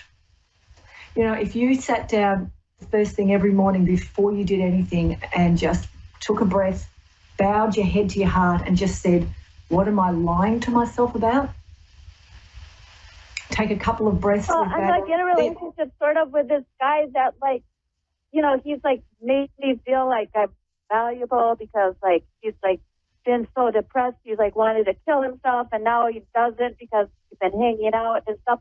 Yeah, he doesn't like want to be in a real committed relationship. So it's like, I feel like that's what I'm completely lying to myself, that I'm like gonna ever be in a committed relationship with this person. And so I'm just getting confirmation that I should just cut ties and just move on. Well, it's when we cut ties, Tammy, it's really important to not do it with spite or vengeance or hatred. It's really important to do it with love, gratitude, and appreciation. I've thank you for everything you've given me, but I'm now ready to move on.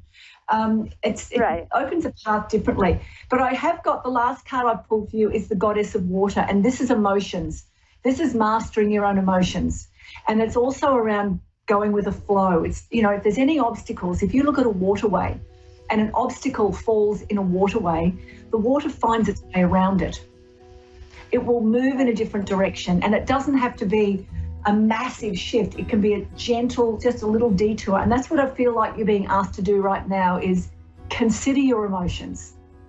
If you've got more negative emotions or more negative feelings and you want to be uplifted, then you have to do something different. And it can be a really small deviation. It doesn't have to be a really big leap of faith. It can be a shift in a thought, a belief, a feeling, an action. That's all. It's very simple. But when you do change one thing, you set up a catalyst for changing everything. So I hope that's helpful for you today, Tammy. Yes, I'll breathe in positive and breathe out all the negative. For sure. Okay. Well, good luck with that, and put yourself, you deserve to have love and peace and harmony. So keep telling yourself that. Okay. Thank you. So that's it from me, Raylene Byrne, Medicine for Your Spirit. I hope that's been helpful for you all. I'll see you next week. Bye for now.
To A1R Psychic Radio, Earth's #1 psychic radio network, and watching Moonstruck TV, Enlightening Television.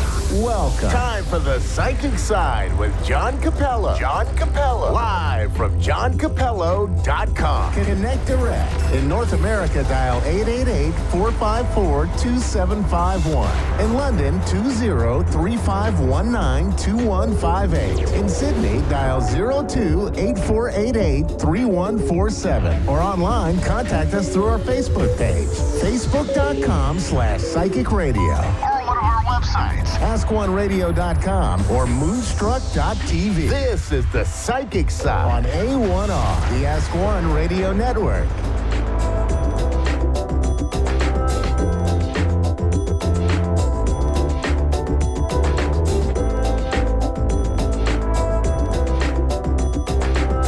Hello and welcome to the Psychic Side here on the A1R A1R Psychic Radio Network, Moonstruck TV, Enlightening Television.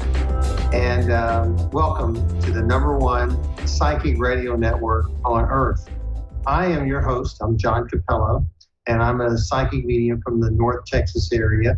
And if you listened to the program or watched it on Moonstruck TV, then you know that we talk about stuff that's all about psychics and astrology, and we try to debunk some of the ideas that the skeptics have about psychics.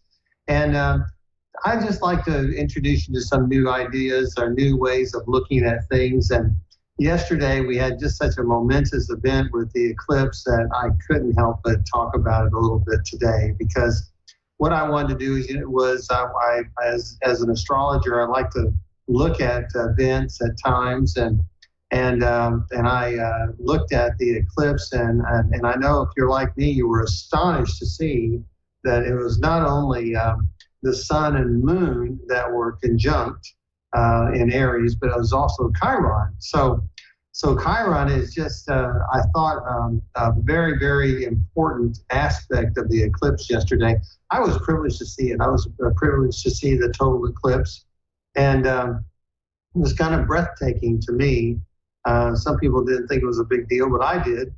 And I felt like it was something that, was going to be in my memory from now on. But a lot of people were crying. They showed on television and everything. And it was an emotional event. It was just something that we need to consider and think about.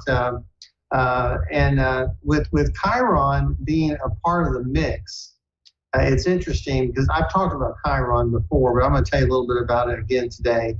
And I know you're a savvy audience, so that you probably already know that Chiron was the son of Zeus, or Kronos, if you want to call him that. There's two names, the Greek or the Roman.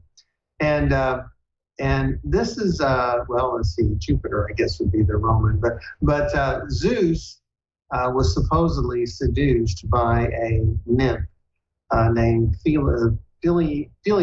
I think that's how you pronounce it.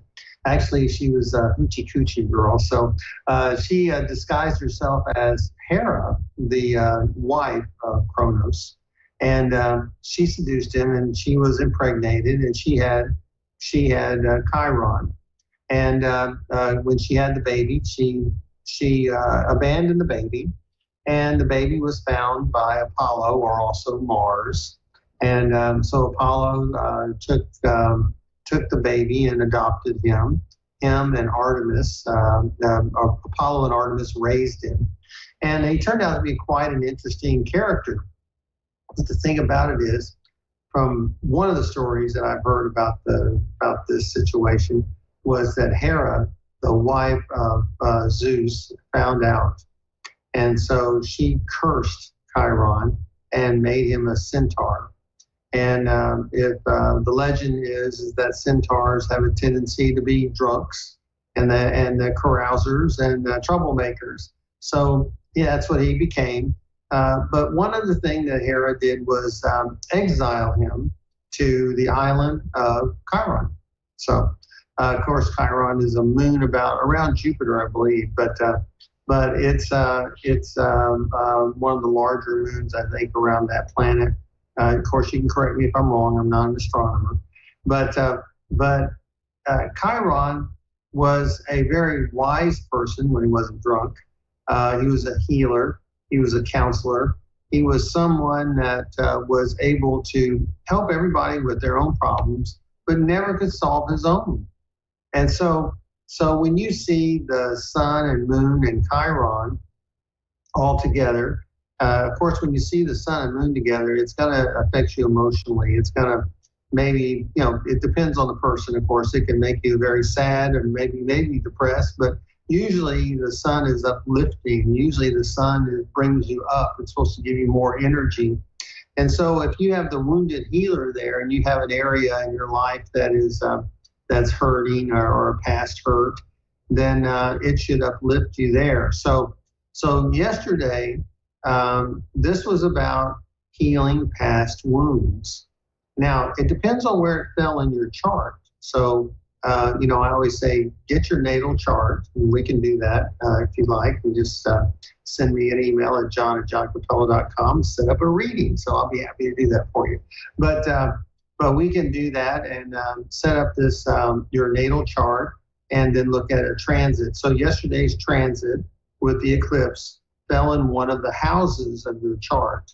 Like, for instance, with the United States, it fell in the 4th house, which is the house of home and family and patriotism. So we're going to go over that in a little bit. But it's about a reflection. It's about revisiting a past wound, and it's about getting a new perspective, depending on where it was in your chart. Now, we're going to take our callers here in just a moment.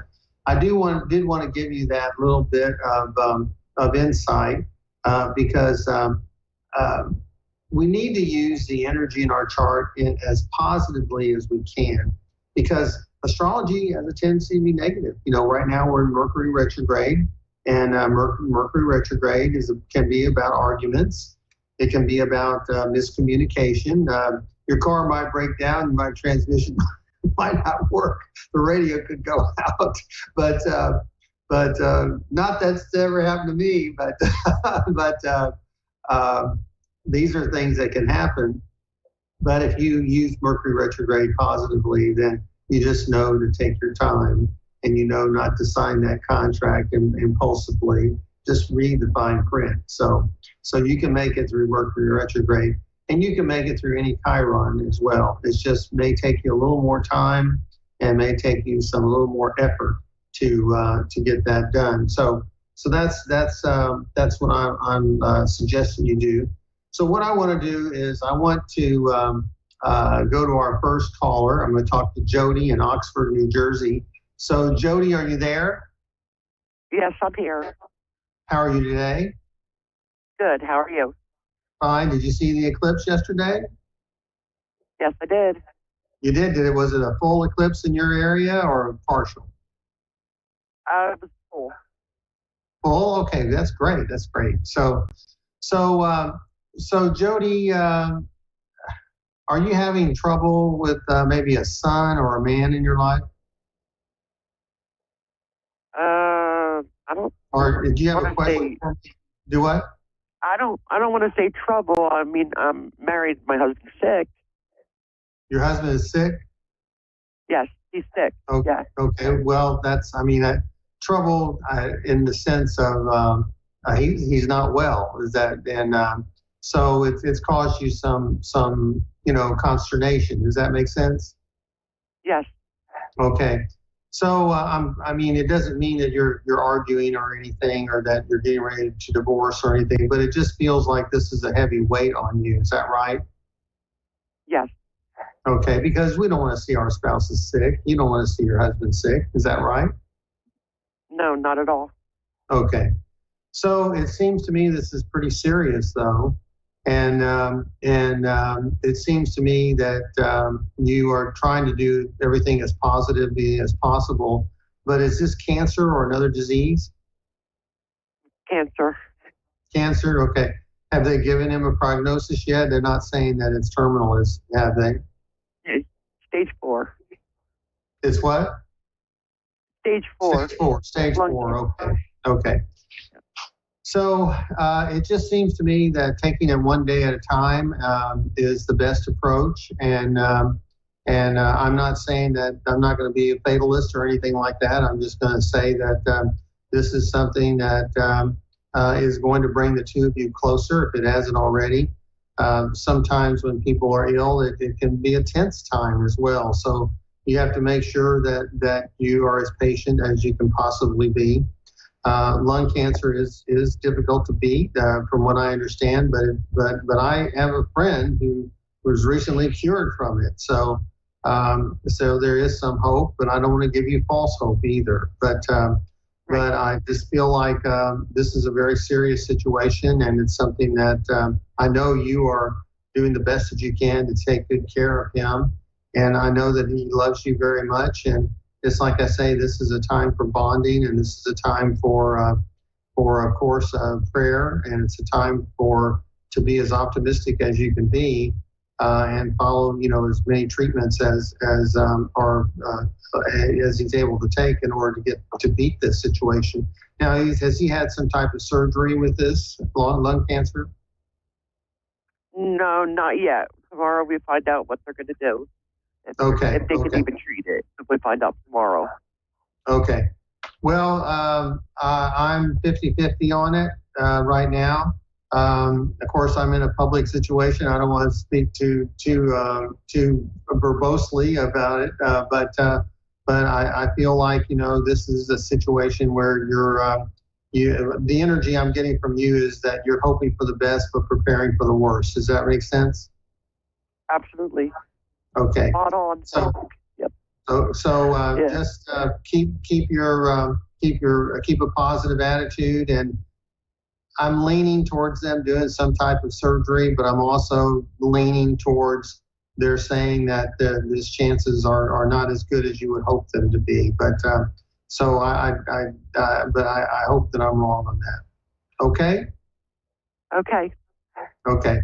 Well, thank you very much, and best of luck to you, and God bless you. Thank you very much. Have a good day. Thank you.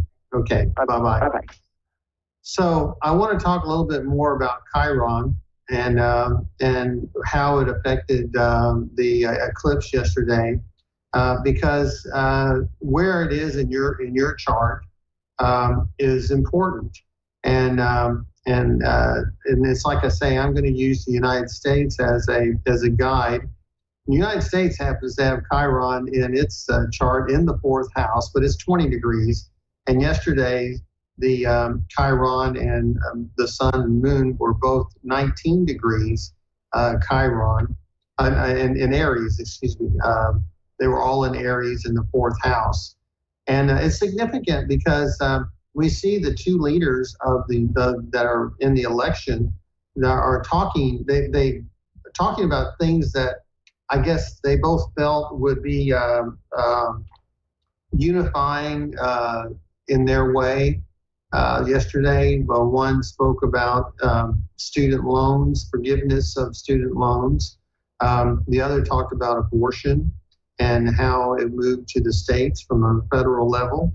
And so you have to decide how you feel about what each of those people spoke about, those two issues, and if it made you feel closer to that person or offer a possibility for you to either vote for the current president or the former one. So if you look in your chart, we'll take the next caller here in just a moment.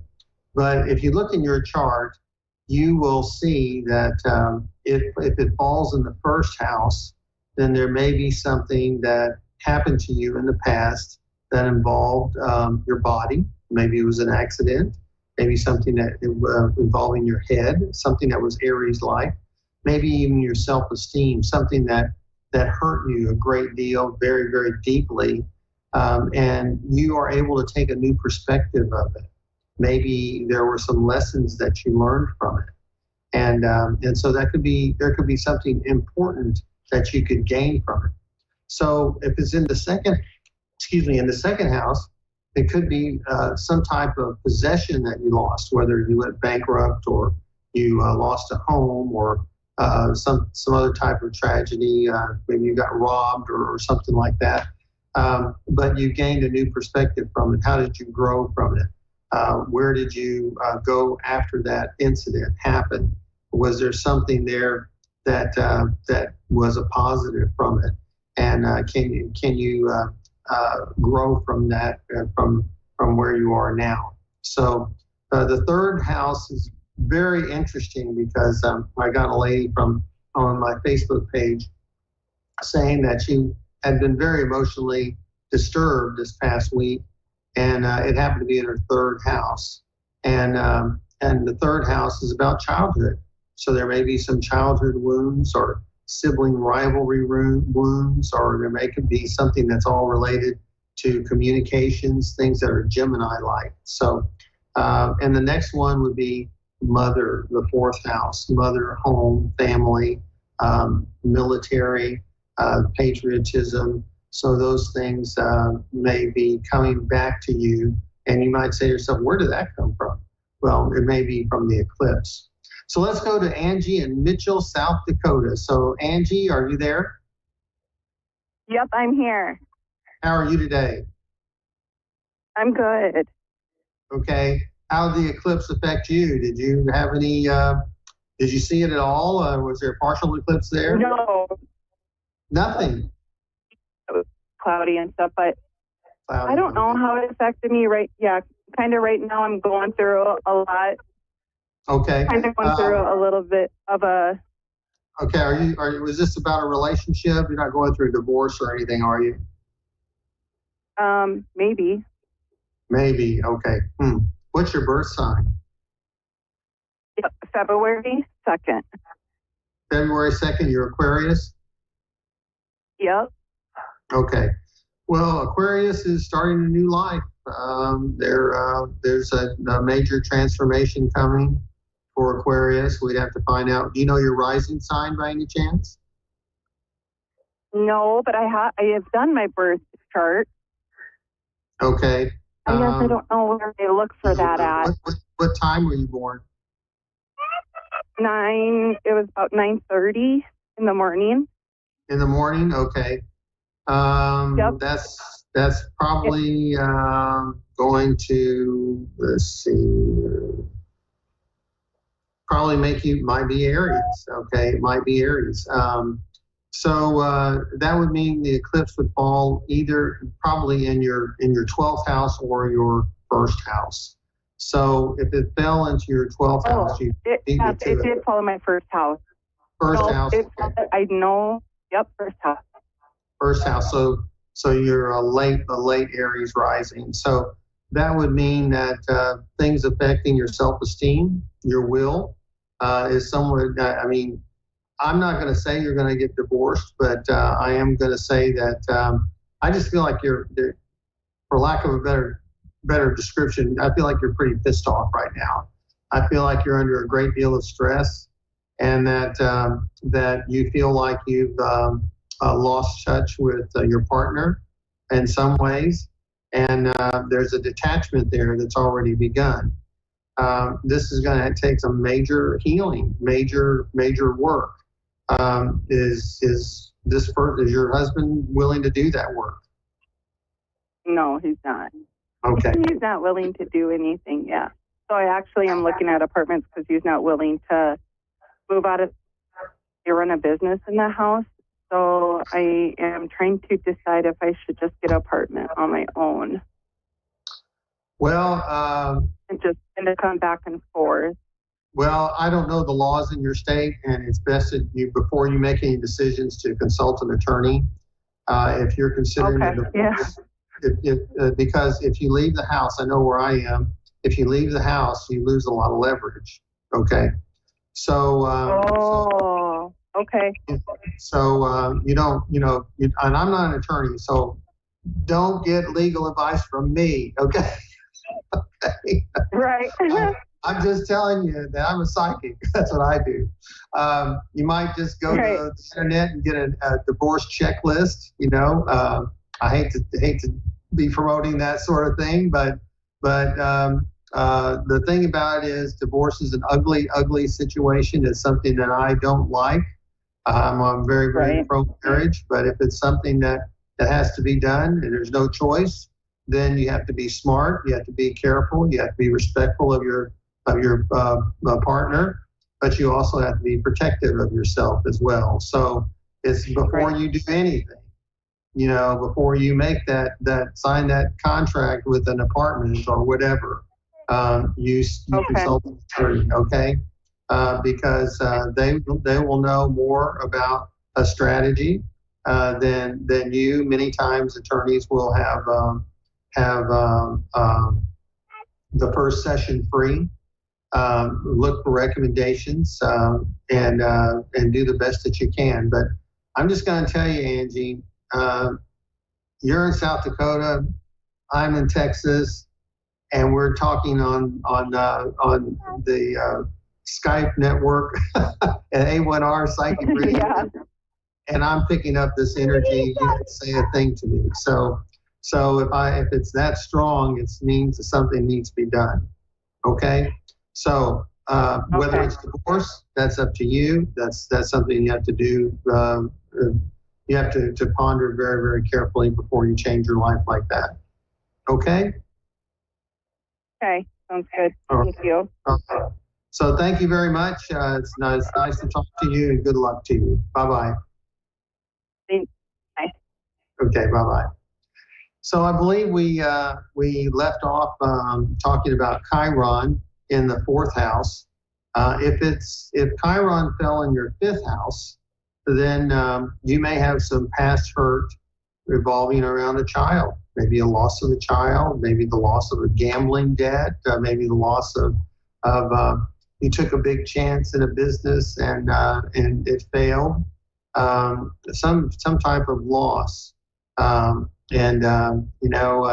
If you were in a political campaign and you lost an election, then this is something that you might be reliving a little bit right now. And you might look at it and say, okay, what did I learn from that? What did I learn from that particular loss? If it fell in your 6th house, then there could be some health issues that you are dealing with, maybe some past health issues. If you had a major illness and that you recovered from, or if you're still dealing with it, you may take a different look at it, the different look at your well-being. You might be taking a different look at a place that you worked at one time, maybe the loss of a pet that was very dear to you. You might also look at your routines. Like, gosh, I remember when my routine was going to the grocery store at 7 a.m. every morning. Now I don't do that. So these are things that may have caused you some pain at some point in time. But this reflection and this new beginning is going to be good for you. It's going to be something that you would gain from.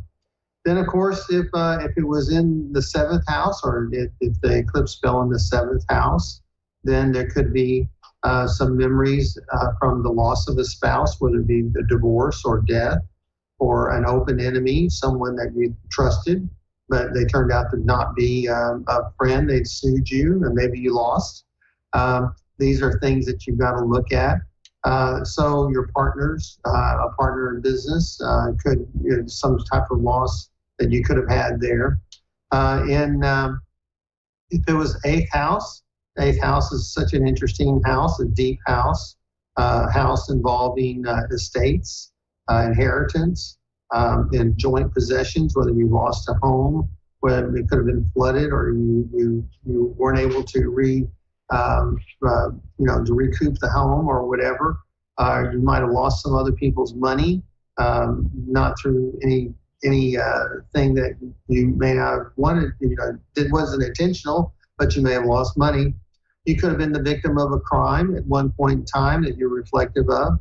And so these are things that you've got to look at. The 9th house could mean that there was pain from a philosophy that you had. There may have been something where you had a belief system that just didn't work for you anymore. And this is something that you've got to consider, and whether you have a new way of looking at things and say, how did that do something good for me today? How did I grow from that philosophy? Maybe there was something that happened to you overseas, or something involving a foreigner, or just like I say, beliefs or higher education, something that happened to a grandfather or aunts and uncles. Some people say that that's father. Sometimes I think it's the 5th house, but astrologers say it's 9th house. So we have to go with that. And then the 10th house is all about your status, your social status, your falling from grace, loss of a big job, or something of that nature. If it's 11th house, then it could be something that involved friends or groups. And then if it's 12th house, lots of stuff in the 12th house. So it could have been you had a mental illness breakdown, or there was an incarceration, or there was some other type of problem involving the mind or maybe spirits in that regard. So something that failed you, that you felt that was a big part of your life, maybe not something that you meant to have go wrong, or there might have been a problem with an addiction. So these are things that you needed to look at with that eclipse. And of course, you can still do that. Pull out your chart, look at the transit for April 8th or wherever you are when the eclipse happened, because the sun is going to give you that boost. It's going to give you that boost to your moon, to the moon, in the emotional part in that house, and it's going to help you be more reflective. So don't ignore these things because they are important. Now, with astrology, I always say, or I always have found that it's not the moment when the actual conjunction or event happens. It happens slightly afterwards, okay? Because it just seems like you need to have the energy take a little bit of time for it to materialize. And, there's lots of things going on with the planets all the time, Mercury retrograde, there's always squares or other conjunctions and things like that. But this is a big one because this was a once-in-a-lifetime event for many of us. And if it wasn't, I hope that you get a chance to see it because it is fascinating. When the sun was completely covered by the moon, it was actually cooler. The lights turned on, outside lights turned on, and there weren't a lot of animals around me, birds or anything, but a lot of people noted that birds stopped chirping and because they thought it was nighttime. So, and for those brief 3 or 4 minutes, it's a wondrous situation, a wondrous event. So that's about it for us today here on the psychic side. I want to thank our sponsors. I want to thank Miracles of Joy. I'm going to be at Miracles of Joy in Bedford pretty soon. Be sure to use their code PSO223 on their website. So I'm John Capello. Be sure to like our Facebook page, and I will see you next week here on the psychic side. Take care, and be sure to get your chart and call me at some time or email me at john@johncapello.com. I'll be happy to help you out. Take care. Bye-bye.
Moonstruck TV and Lightning Television.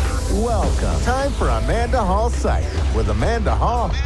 Live from AmandaHallPsychic.com.au. Connect direct. In North America, dial 888-454-2751. In London, 20-3519-2158. In Sydney, dial 02-8488-3147. Or online, contact us through our Facebook page. Facebook.com/Psychic Radio. Or one of our websites, AskOneRadio.com or Moonstruck.tv. This is Amanda Hall Psych on A1R, the Ask One Radio Network.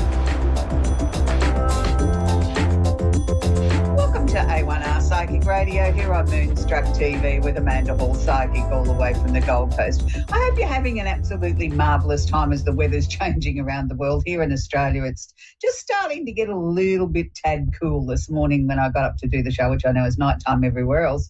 It was, you could really feel the chill in the air. Winter's on its way, and I'm not a winter person, so I like drag out summer as long as we can. So, but there's been lots of things that have been happening around the world, and I know lots of people have sort of been messaging me and inboxing me and saying, Amanda, what on earth is going on? Look, there's lots of stuff going on. There's really no one single thing that I can say is responsible for everything that's going on. All I can suggest to you is just take 1 minute at a time, take your time, find some joy in your life. Not everything is doom and gloom. And if you're not having a good time, well, then find something that lifts your soul, and music's always that for me. So this week, the Simply Tarot card of the week, I think, has been pretty appropriate for the messages and the things that have been coming through my inbox, that people are facing a lot of decisions at the moment. Now, this is called the Judgment card. It's the card of decisions pending finality, the only decision that can be made under the circumstance. Now, this is not one of those decisions you've got to make in 5 minutes.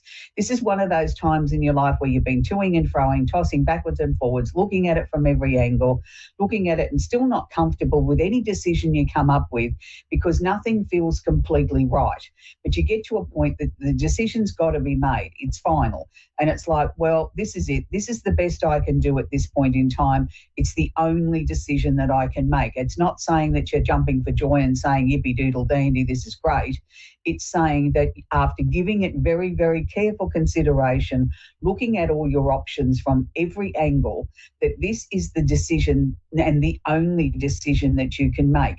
So then you've got to sort of say, right, that's it, draw a line under it, and then proceed forward. I think that's the important message there with that card. So astrologically, yes, it's a very, very big week. We seem to be having a lot of big weeks at the moment astrologically. For all the years that I've been in astrology, which has been well over 40 years now, I don't know that I've ever seen such a concentration of planets in one area for such a long time. It seems to be that the whole 10 planets are all bunched up together in a matter of 2 or 3 signs, and it's sort of like this is where the concentration is. So I certainly don't go through each of the 12 signs. I will sort of talk to you about what is majorly going on transit-wise this week. And what I will suggest to you then is, even if I don't mention your sign, it is still affecting you in some way. But the signs that I will mention are the ones that it's where it's the concentration is. Then it's sort of, it peters out or filters out across the rest of the 12 signs. So we have a real predominance in Aries at the moment. So the sun is in Aries. So happy birthday to all our Aries people. I have lots of Aries people in my life, and I always find it a very invigorating time of the year when the sun's in Aries. It's like everybody says, let's go. Everybody's ready to do something fresh and new. And that doesn't matter what your star sign is. It's almost like somebody gives you a shot of adrenaline and we're ready to go and move forward. So but let's start with the sun. We've got the sun conjunct holding hands with Mercury. Now, the sun is in Aries and it is holding hands with Mercury. Now, Mercury is the planet of communication. So communication at the moment could be a little bit tricky. It doesn't matter what your star sign is, and more so probably the fire signs, Aries, Leo and Sag, and the opposite sign is Libra, is that your communication can be a little bit fiery, it can be a little bit aggressive, it can be a little bit abrupt, it can be sort of out of nowhere, boom, out comes this fiery communication. Somebody rubs you up the wrong way and you snap their head off. Now, this is really important, that sometimes we have to be a little bit angry. Sometimes we have to get our angry hat out of the wardrobe or the closet or the cupboard, whatever way you want to look at it, and say to ourselves, this is important. People sort of say, oh, no, you've got to calm down your emotions and you shouldn't be angry and you shouldn't be this and you shouldn't be that. Sometimes we need to be angry because it's one of the emotions that we need to learn to work with. We weren't given these emotional tools in our toolkit not for them to ever be used. It's how you use them. If you walk around and be an angry person and abuse people all the time and tell them off all the time, that's not using it in a positive light. But if you're frustrated, you've got to let off a bit of steam, somebody's not listening, and you raise your voice a little bit to get some impact or to get their attention, I don't see anything wrong with that. And every now and then, we need to be able to release some of this hot, built-up temper or energy that we've got inside of us, it has to be released. I'm not giving you a license to run around and abuse people. Please don't take it the wrong way. I'm saying sometimes we need to be a bit firmer, or we can be a little bit stronger in our response to something to get our message across. Now, that's really important. Now, also, just if you can imagine a circle, and that's what the zodiac wheel is, and that we've got planets sitting in a certain order. So before the Sun and Mercury this week, we actually have what's known as the Moon's North Node, which is not a planet. And we also have Chiron, which is not a planet, which is where we look for where we need to heal ourselves, where we need to heal from the inside out. These are things that sometimes from Chiron that we've brought in from other incarnations. I'm a very big believer in reincarnation. I'm a very big believer we come into this lifetime with a series of lessons that we have to work through. And whatever we don't achieve in this lifetime, we bring them into the next one with us. So some people on Earth here are dealing with not just lessons of this lifetime, they could go back 5 or 10 or 20 lifetimes before, because they've never completed their tasks at hand. So sometimes when you look at karma, it's not just what you might have experienced or what you brought in from the last lifetime. It may be from many, many incarnations that you've had. So we've got the North Node is trying to show us the way forward, showing us where we all need to be aspiring to. Now, to achieve that, we need to heal ourselves along the way.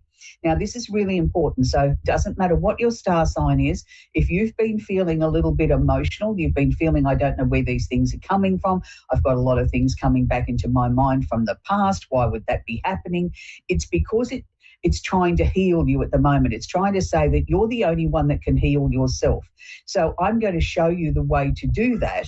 And then it's up to you to do the healing. And then we can bring in the nice positive energy of the Aries of, the me first. It's time to look after me a little bit more, but I can feel positive and optimistic. And at the same time, while I'm going through all this and I'm trying to sort things out in my mind and trying to heal myself, don't come in and annoy me with some silly thing or I'll snap your head off, because I'm really not listening, because Mercury's there, and that's sometimes where the little bit of conflict can come in. But sometimes the conflict is with ourselves too, that we get angry with ourselves. Why didn't I see that? Why did I allow that to happen? And that's okay. We've got to learn to be able to work with this energy in a constructive way, that it's not destructive.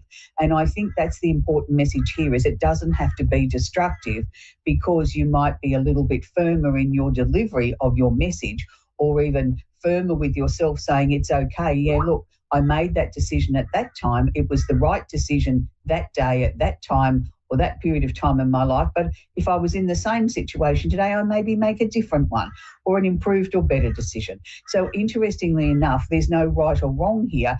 It's a matter of, being able to move forward, to try and heal ourselves and do it in a positive, uplifting sort of way. And, if we've got something really important to share it with everybody. Don't just hold it on to yourself. You could be the little bit of the leader in your own environment, which would be good also.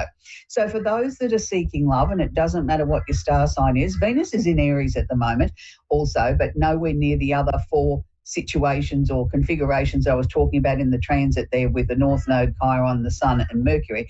Venus is sort of sitting by herself. So when you see Venus in Aries, it's like step out of your comfort zone, do something different, go out and do something that requires a bit of energy. It's not the time you're going to meet the love of your life in the library doing a bit of research. You've got to get outdoors. You've got to get out and make things happen. Do something different. Maybe take up a different hobby or do something different that you've never done before. So that exposes you to the opportunity to make some new friends and meet people in a different way. Now we're moving on to Mars. Now, Mars is the planet of action. It's the planet that I believe that gets us out of bed of a morning and says, come on, get your motivational hat on, we've got to start the day. Is also conjunct or holding hands Saturn.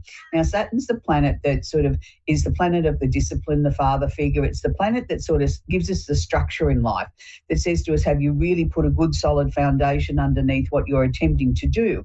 And this is sitting in Pisces. Now, a lot of astrologers give Pisces a bad rap. I don't. I really like the energy of Pisces. To me, it's probably one of the most powerful signs out of the 12, because I don't look at it as the dustbin. I look at Pisces as being able to gather up all the good, bad, and the indifferent of the previous 11 signs and bring it into their sign and sort of cherry pick things out that they need and say, well, we'll have this, we'll throw that out and whatever. So it gives it a very powerful, a very wisdom type energy about this sign. So if you've got Mars, the planet of action, there conjunct Saturn, which is the planet of discipline, sort of saying to you, okay, you need to make some decisions in your life. Yes, we've got the power, we've got the drive to do it. Now let's bring the structure in with it, and let's bring our intuition into this. Let's bring it in a way that we've got the wisdom of learning from our previous times in our lives. What did we learn from that? Is there any other thing that we can bring in that puts you in a more powerful position? So at the moment, there's a lot of information that's being shared with people, and a lot of wisdom is coming from above. You know, when I say above, I mean from our spirit guides or whatever you believe in, passed over relatives, all those sort of things. There's a lot of messages being downloaded at the moment. Some of them are going to be subtle, and some of them are going to not be so subtle. It's like they hit you over the head with a sledgehammer. So you've got to be very aware at the moment. There is messages coming to each and every one of us. Even if you don't think you're at all psychic, you'll get these thoughts, or, gee, I hadn't thought of that in years. I wonder why that's coming through. Oh, that's a good idea. You know, things like that. They're all direct from spirit. It's just a different way of how we understand it or how we receive it. And you don't have to be in the psychic industry to receive messages. We all get them during the day and during our sleep. We just have to learn to acknowledge them and work with them. So at the moment, everything is very amped, if you want to put it that way, from the spirit world. There's a lot of energy going on. Now, quickly, before we take our first caller, I just want to talk about Uranus is sitting in Taurus at the moment. So it's Jupiter is conjunct or holding hands. Jupiter is the planet of expansion, luck and opportunity, is conjunct or holding hands Uranus. Now, this would predominantly affect the earth signs, which is Taurus, Virgo, Capricorn, the opposite sign of Scorpio. Now, Jupiter is leading the way here. Jupiter is supposed to be the planet of luck, expansion, opportunity, but there's always a flip side to everything. Jupiter also here is warning us not to become too greedy. Now, this will apply to all the 12 signs, but those 4 that I mentioned are predominantly the ones that it's affecting the most. Now, Uranus here is saying, okay, it's okay to want things in your life. It's okay to want change in your life. Uranus is like the bolt of lightning. It comes out of nowhere. Now, Uranus is neither positive nor negative. Jupiter is considered more positive. But Jupiter, as I said, has another side that says don't become too greedy. Don't, think everything's yours. And because it's sitting in that Taurus energy, it's what's mine's mine and what's yours is mine, and it's all mine. So Jupiter here is warning you not to be greedy. It's saying share a little bit. It's okay. If you let go of some, it'll come back to you. But if you hang on to it too tightly and say it's all mine, it may just get taken away from you, because Uranus is there saying, well, hang on a minute, you don't deserve all of that. You're being greedy and I'm going to teach you a lesson. So it's just a little warning there. Make sure that, you're not being greedy, no matter what your star sign is. Make sure that you share. And, then, some positive, wonderful things can happen, because Uranus can bring positive things as well as negative. So we're going to take our first caller, which is Sarah in Sioux Falls. Are you there in South Dakota? That sounds like a really nice place, Sarah. How are you today? Yeah. Well, weather-wise, it's kind of hit and miss. You wait 5 minutes and it changes, so it can be nice. Well, but it sounds like a really interesting place. When I was announcing it on the show here, just sounded like, oh, I'd like to visit there. It's got a nice energy about it. How can I help you tonight, sweetie? Do you have a question I can answer? I was just looking to connect with a loved one if possible. Yeah, I can never guarantee that, because unfortunately we don't have a direct dial telephone. But if you fire a question at me, if somebody comes through from the other side, I'll certainly pass on their message. It's not always easy to sort of say we can connect with somebody particular, but quite often I find that they'll send through a message anyway, or they'll answer the question that's most pressing for you in their way. So is there something that's troubling you or something you want an answer to now? Okay. Yeah. The question would be, will her health get better here soon? Okay. I mean, she's been Health is struggling one for a of those while. very tricky. Okay, sweetie. Health is one of those very tricky issues, because different countries around the world have different rules, and I always apply this same rule. Health is something that we don't talk about on, if you say to me, oh, look, Mum's got a cut on a leg, is it going to get better? I could say to you, well, of course it's going to get better. I like to work on an energetic level, and that's what I'll do with your mother. And I do feel that she's past the crossroads. So to me, they're showing me the symbol of endings, change and transformation. So I'm taking that Mum's past the crossroad on an energetic level with the process of her health. Things will only get better from here. It's interesting because has she been emotional while this has been all going on? And I normally would describe her as a very strong person. Yes, you're correct. Yeah, and to me, I sort of feel like not so much bursting into tears every 5 minutes, but certainly you've noticed a difference in the way she's handling things. Mm-hmm. And I'm picking up somebody from the other side, a male, and I'm not sure who it is. I'm going to assume here because he hasn't given me any words as such, but I've got a very protective male energy, so I'm assuming that might be her dad. Her dad is still living. Okay, so who's the male that would be at about that age group? Is there a brother-in-law, a brother, somebody in the family that I felt he'd passed a while ago, not in the last couple of years, like years ago, because I've got a very protective male energy there that's saying to me it's going to be okay. To tell her that, you know, they've wrapped their arms around her and they're protecting her and everything's going to be okay. So I just if a dad would still say here, that's probably, wonderful. Yeah, I would say that's probably my great-grandfather, so it would be her grandpa. Yep, that would fit because it was an older male. It wasn't somebody the same age as her. I want to be very clear on that. This was a much older male. That's why I went to dad. It was, you know, it was like a dad or a grandfather or an uncle or something like that. It was somebody older than her. But anyway, they're very protective of her. So was she very close to her grandfather when he was alive? Yes. Yeah, because this is a very protective energy. You know, he's wrapped his arms around her and he's saying it's going to be okay. You know, he keeps going there, like you do to a little child. You know, it's all going to be all right. You know, there, you'll be right. And that's what he's giving me. He's also saying to me that you underestimate how, not so much how clever you are, but how important you are in people's lives, that you have an ability to calm people down. And it's something that you don't even acknowledge in yourself. It's just something that happens naturally. And he's very proud of that. He's very proud of that. He wanted to make a point about that how proud he is of that. That sort of you don't give yourself a pat on the back often enough is what he's showing me. You know, you need to acknowledge. I don't. No, and I think he's saying that because I think he wants you to acknowledge it. And not in an egotistical way, but acknowledge it so that can get stronger, if that makes sense. Yes. You've got a lot of energy around you. I don't know whether you're in some sort of healing sort of industry, or they're showing me that your words are very healing as well as what you do with your hands.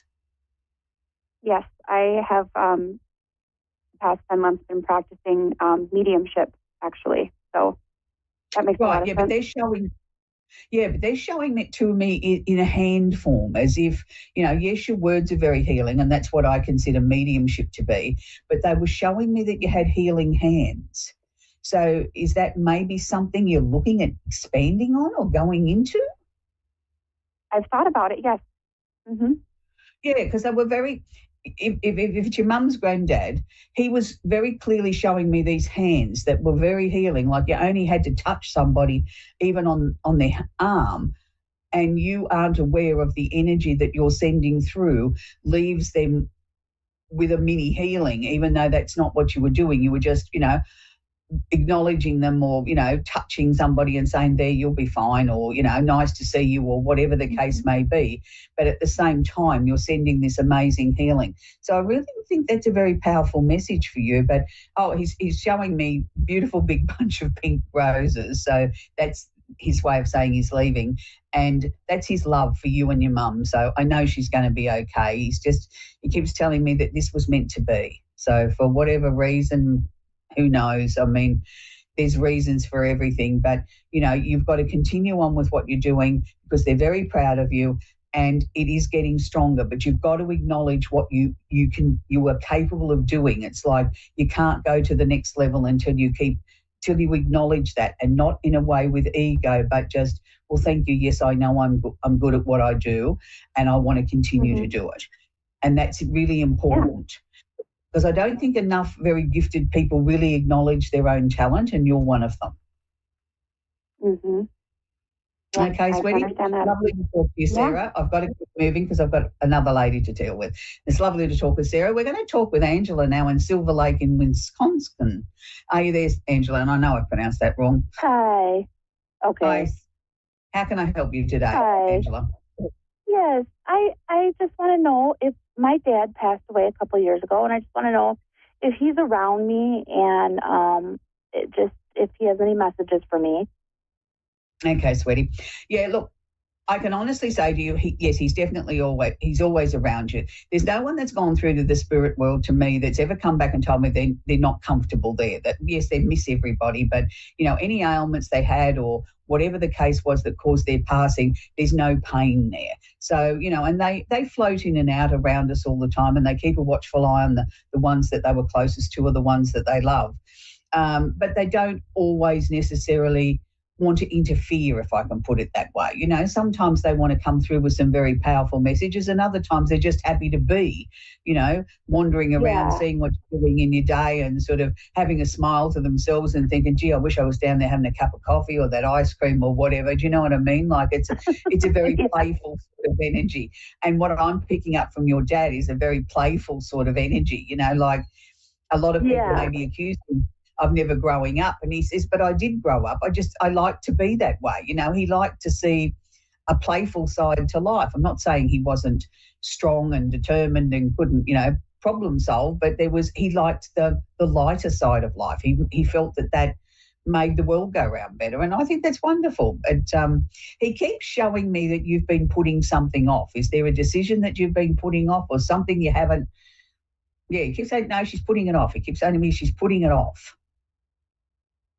I don't know. Oh, maybe because I've got to do something. My back is, I don't know if that's what he's talking about, but my back, I've got to do something with my back. Yeah, well, he keeps saying, time is now. He's saying no more mucking around. You've got to put a line under it and move forward. It's got to be done.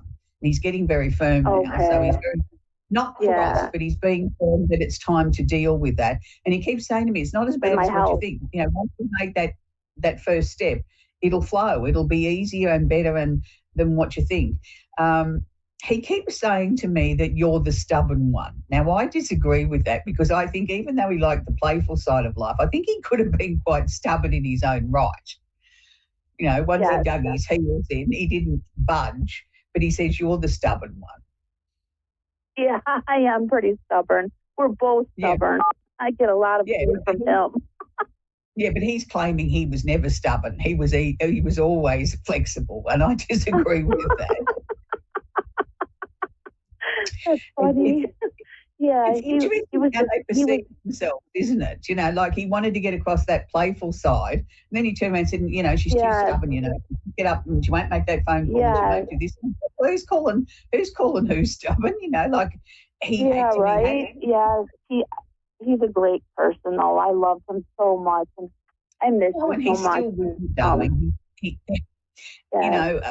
kept saying to me he didn't think it was his time, and he feels ripped off and cheated. Yeah.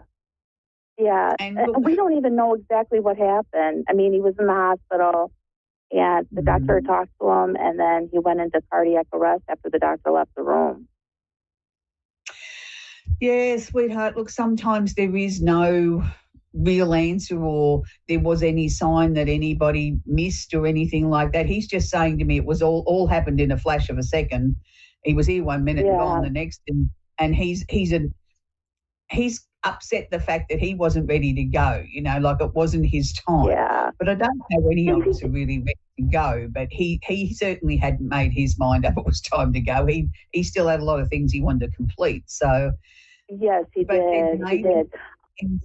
In some ways too, that was his correct time to go. And had he been here any longer, maybe his life mightn't have been fallen like he wanted it to be. I'm not a doctor. I'm supposed to talk about medical stuff, but he keeps showing me that there was something going on in his head.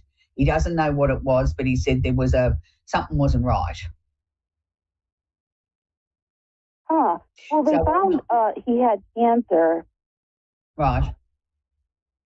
Yeah, but he keeps taking me I to wonder the if this is my dad. Do you think it is my dad?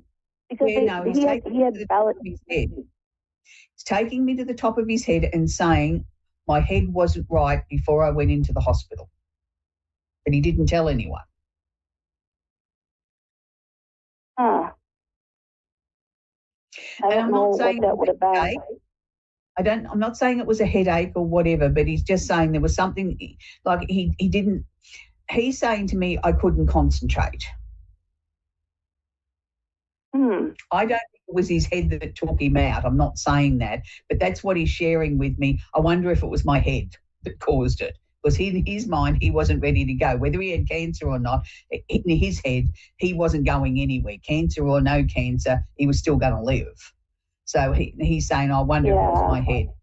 Yeah, so, I mean, look, sometimes they have a different interpretation. They're the ones that have left us, obviously, but I think he's looking for answers too, because to him it was very sudden. Mm-hmm. They found it some type of lymphatic cancer or some type of lymphatic cancer. That's but that he would have. It was a fightable cancer, if you know. That's what I mean. He wasn't going anywhere with his cancer.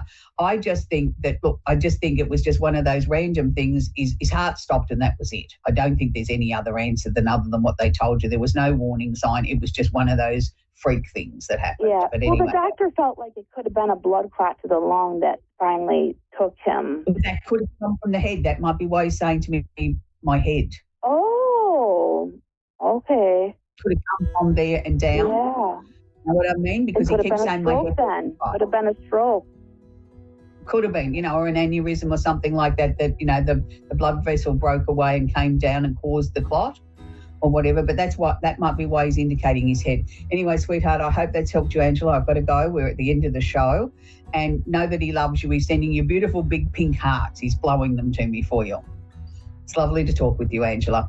So we've come to the end of the show. I know the show goes very quickly, and I say that every week, but it's always a worry when we don't have answers. Our loved ones leave us quickly with things that, we thought were curable, things like that. It always makes it very difficult for us to understand that. This week I want to leave you with a very, very special song, and it means the world to a lot of us around the world. And it's always appropriate that the song comes to me just before I get ready for the show, or it's been going through my head all week, or whatever the case may be. And that's how I pick the song of the week. It's not just because it might be a song that I like or I relate to, but this one I'm going to leave you with this week is incredibly special, and it's called You and Me Against the World. And I've chosen the Helen Reddy version because Helen was an Australian singer. But there's also another beautiful version by Gladys Knight and the Pips. So whichever one that you're drawn to, but this week I'm drawn to Helen Reddy and You and Me Against the World. Bye for now.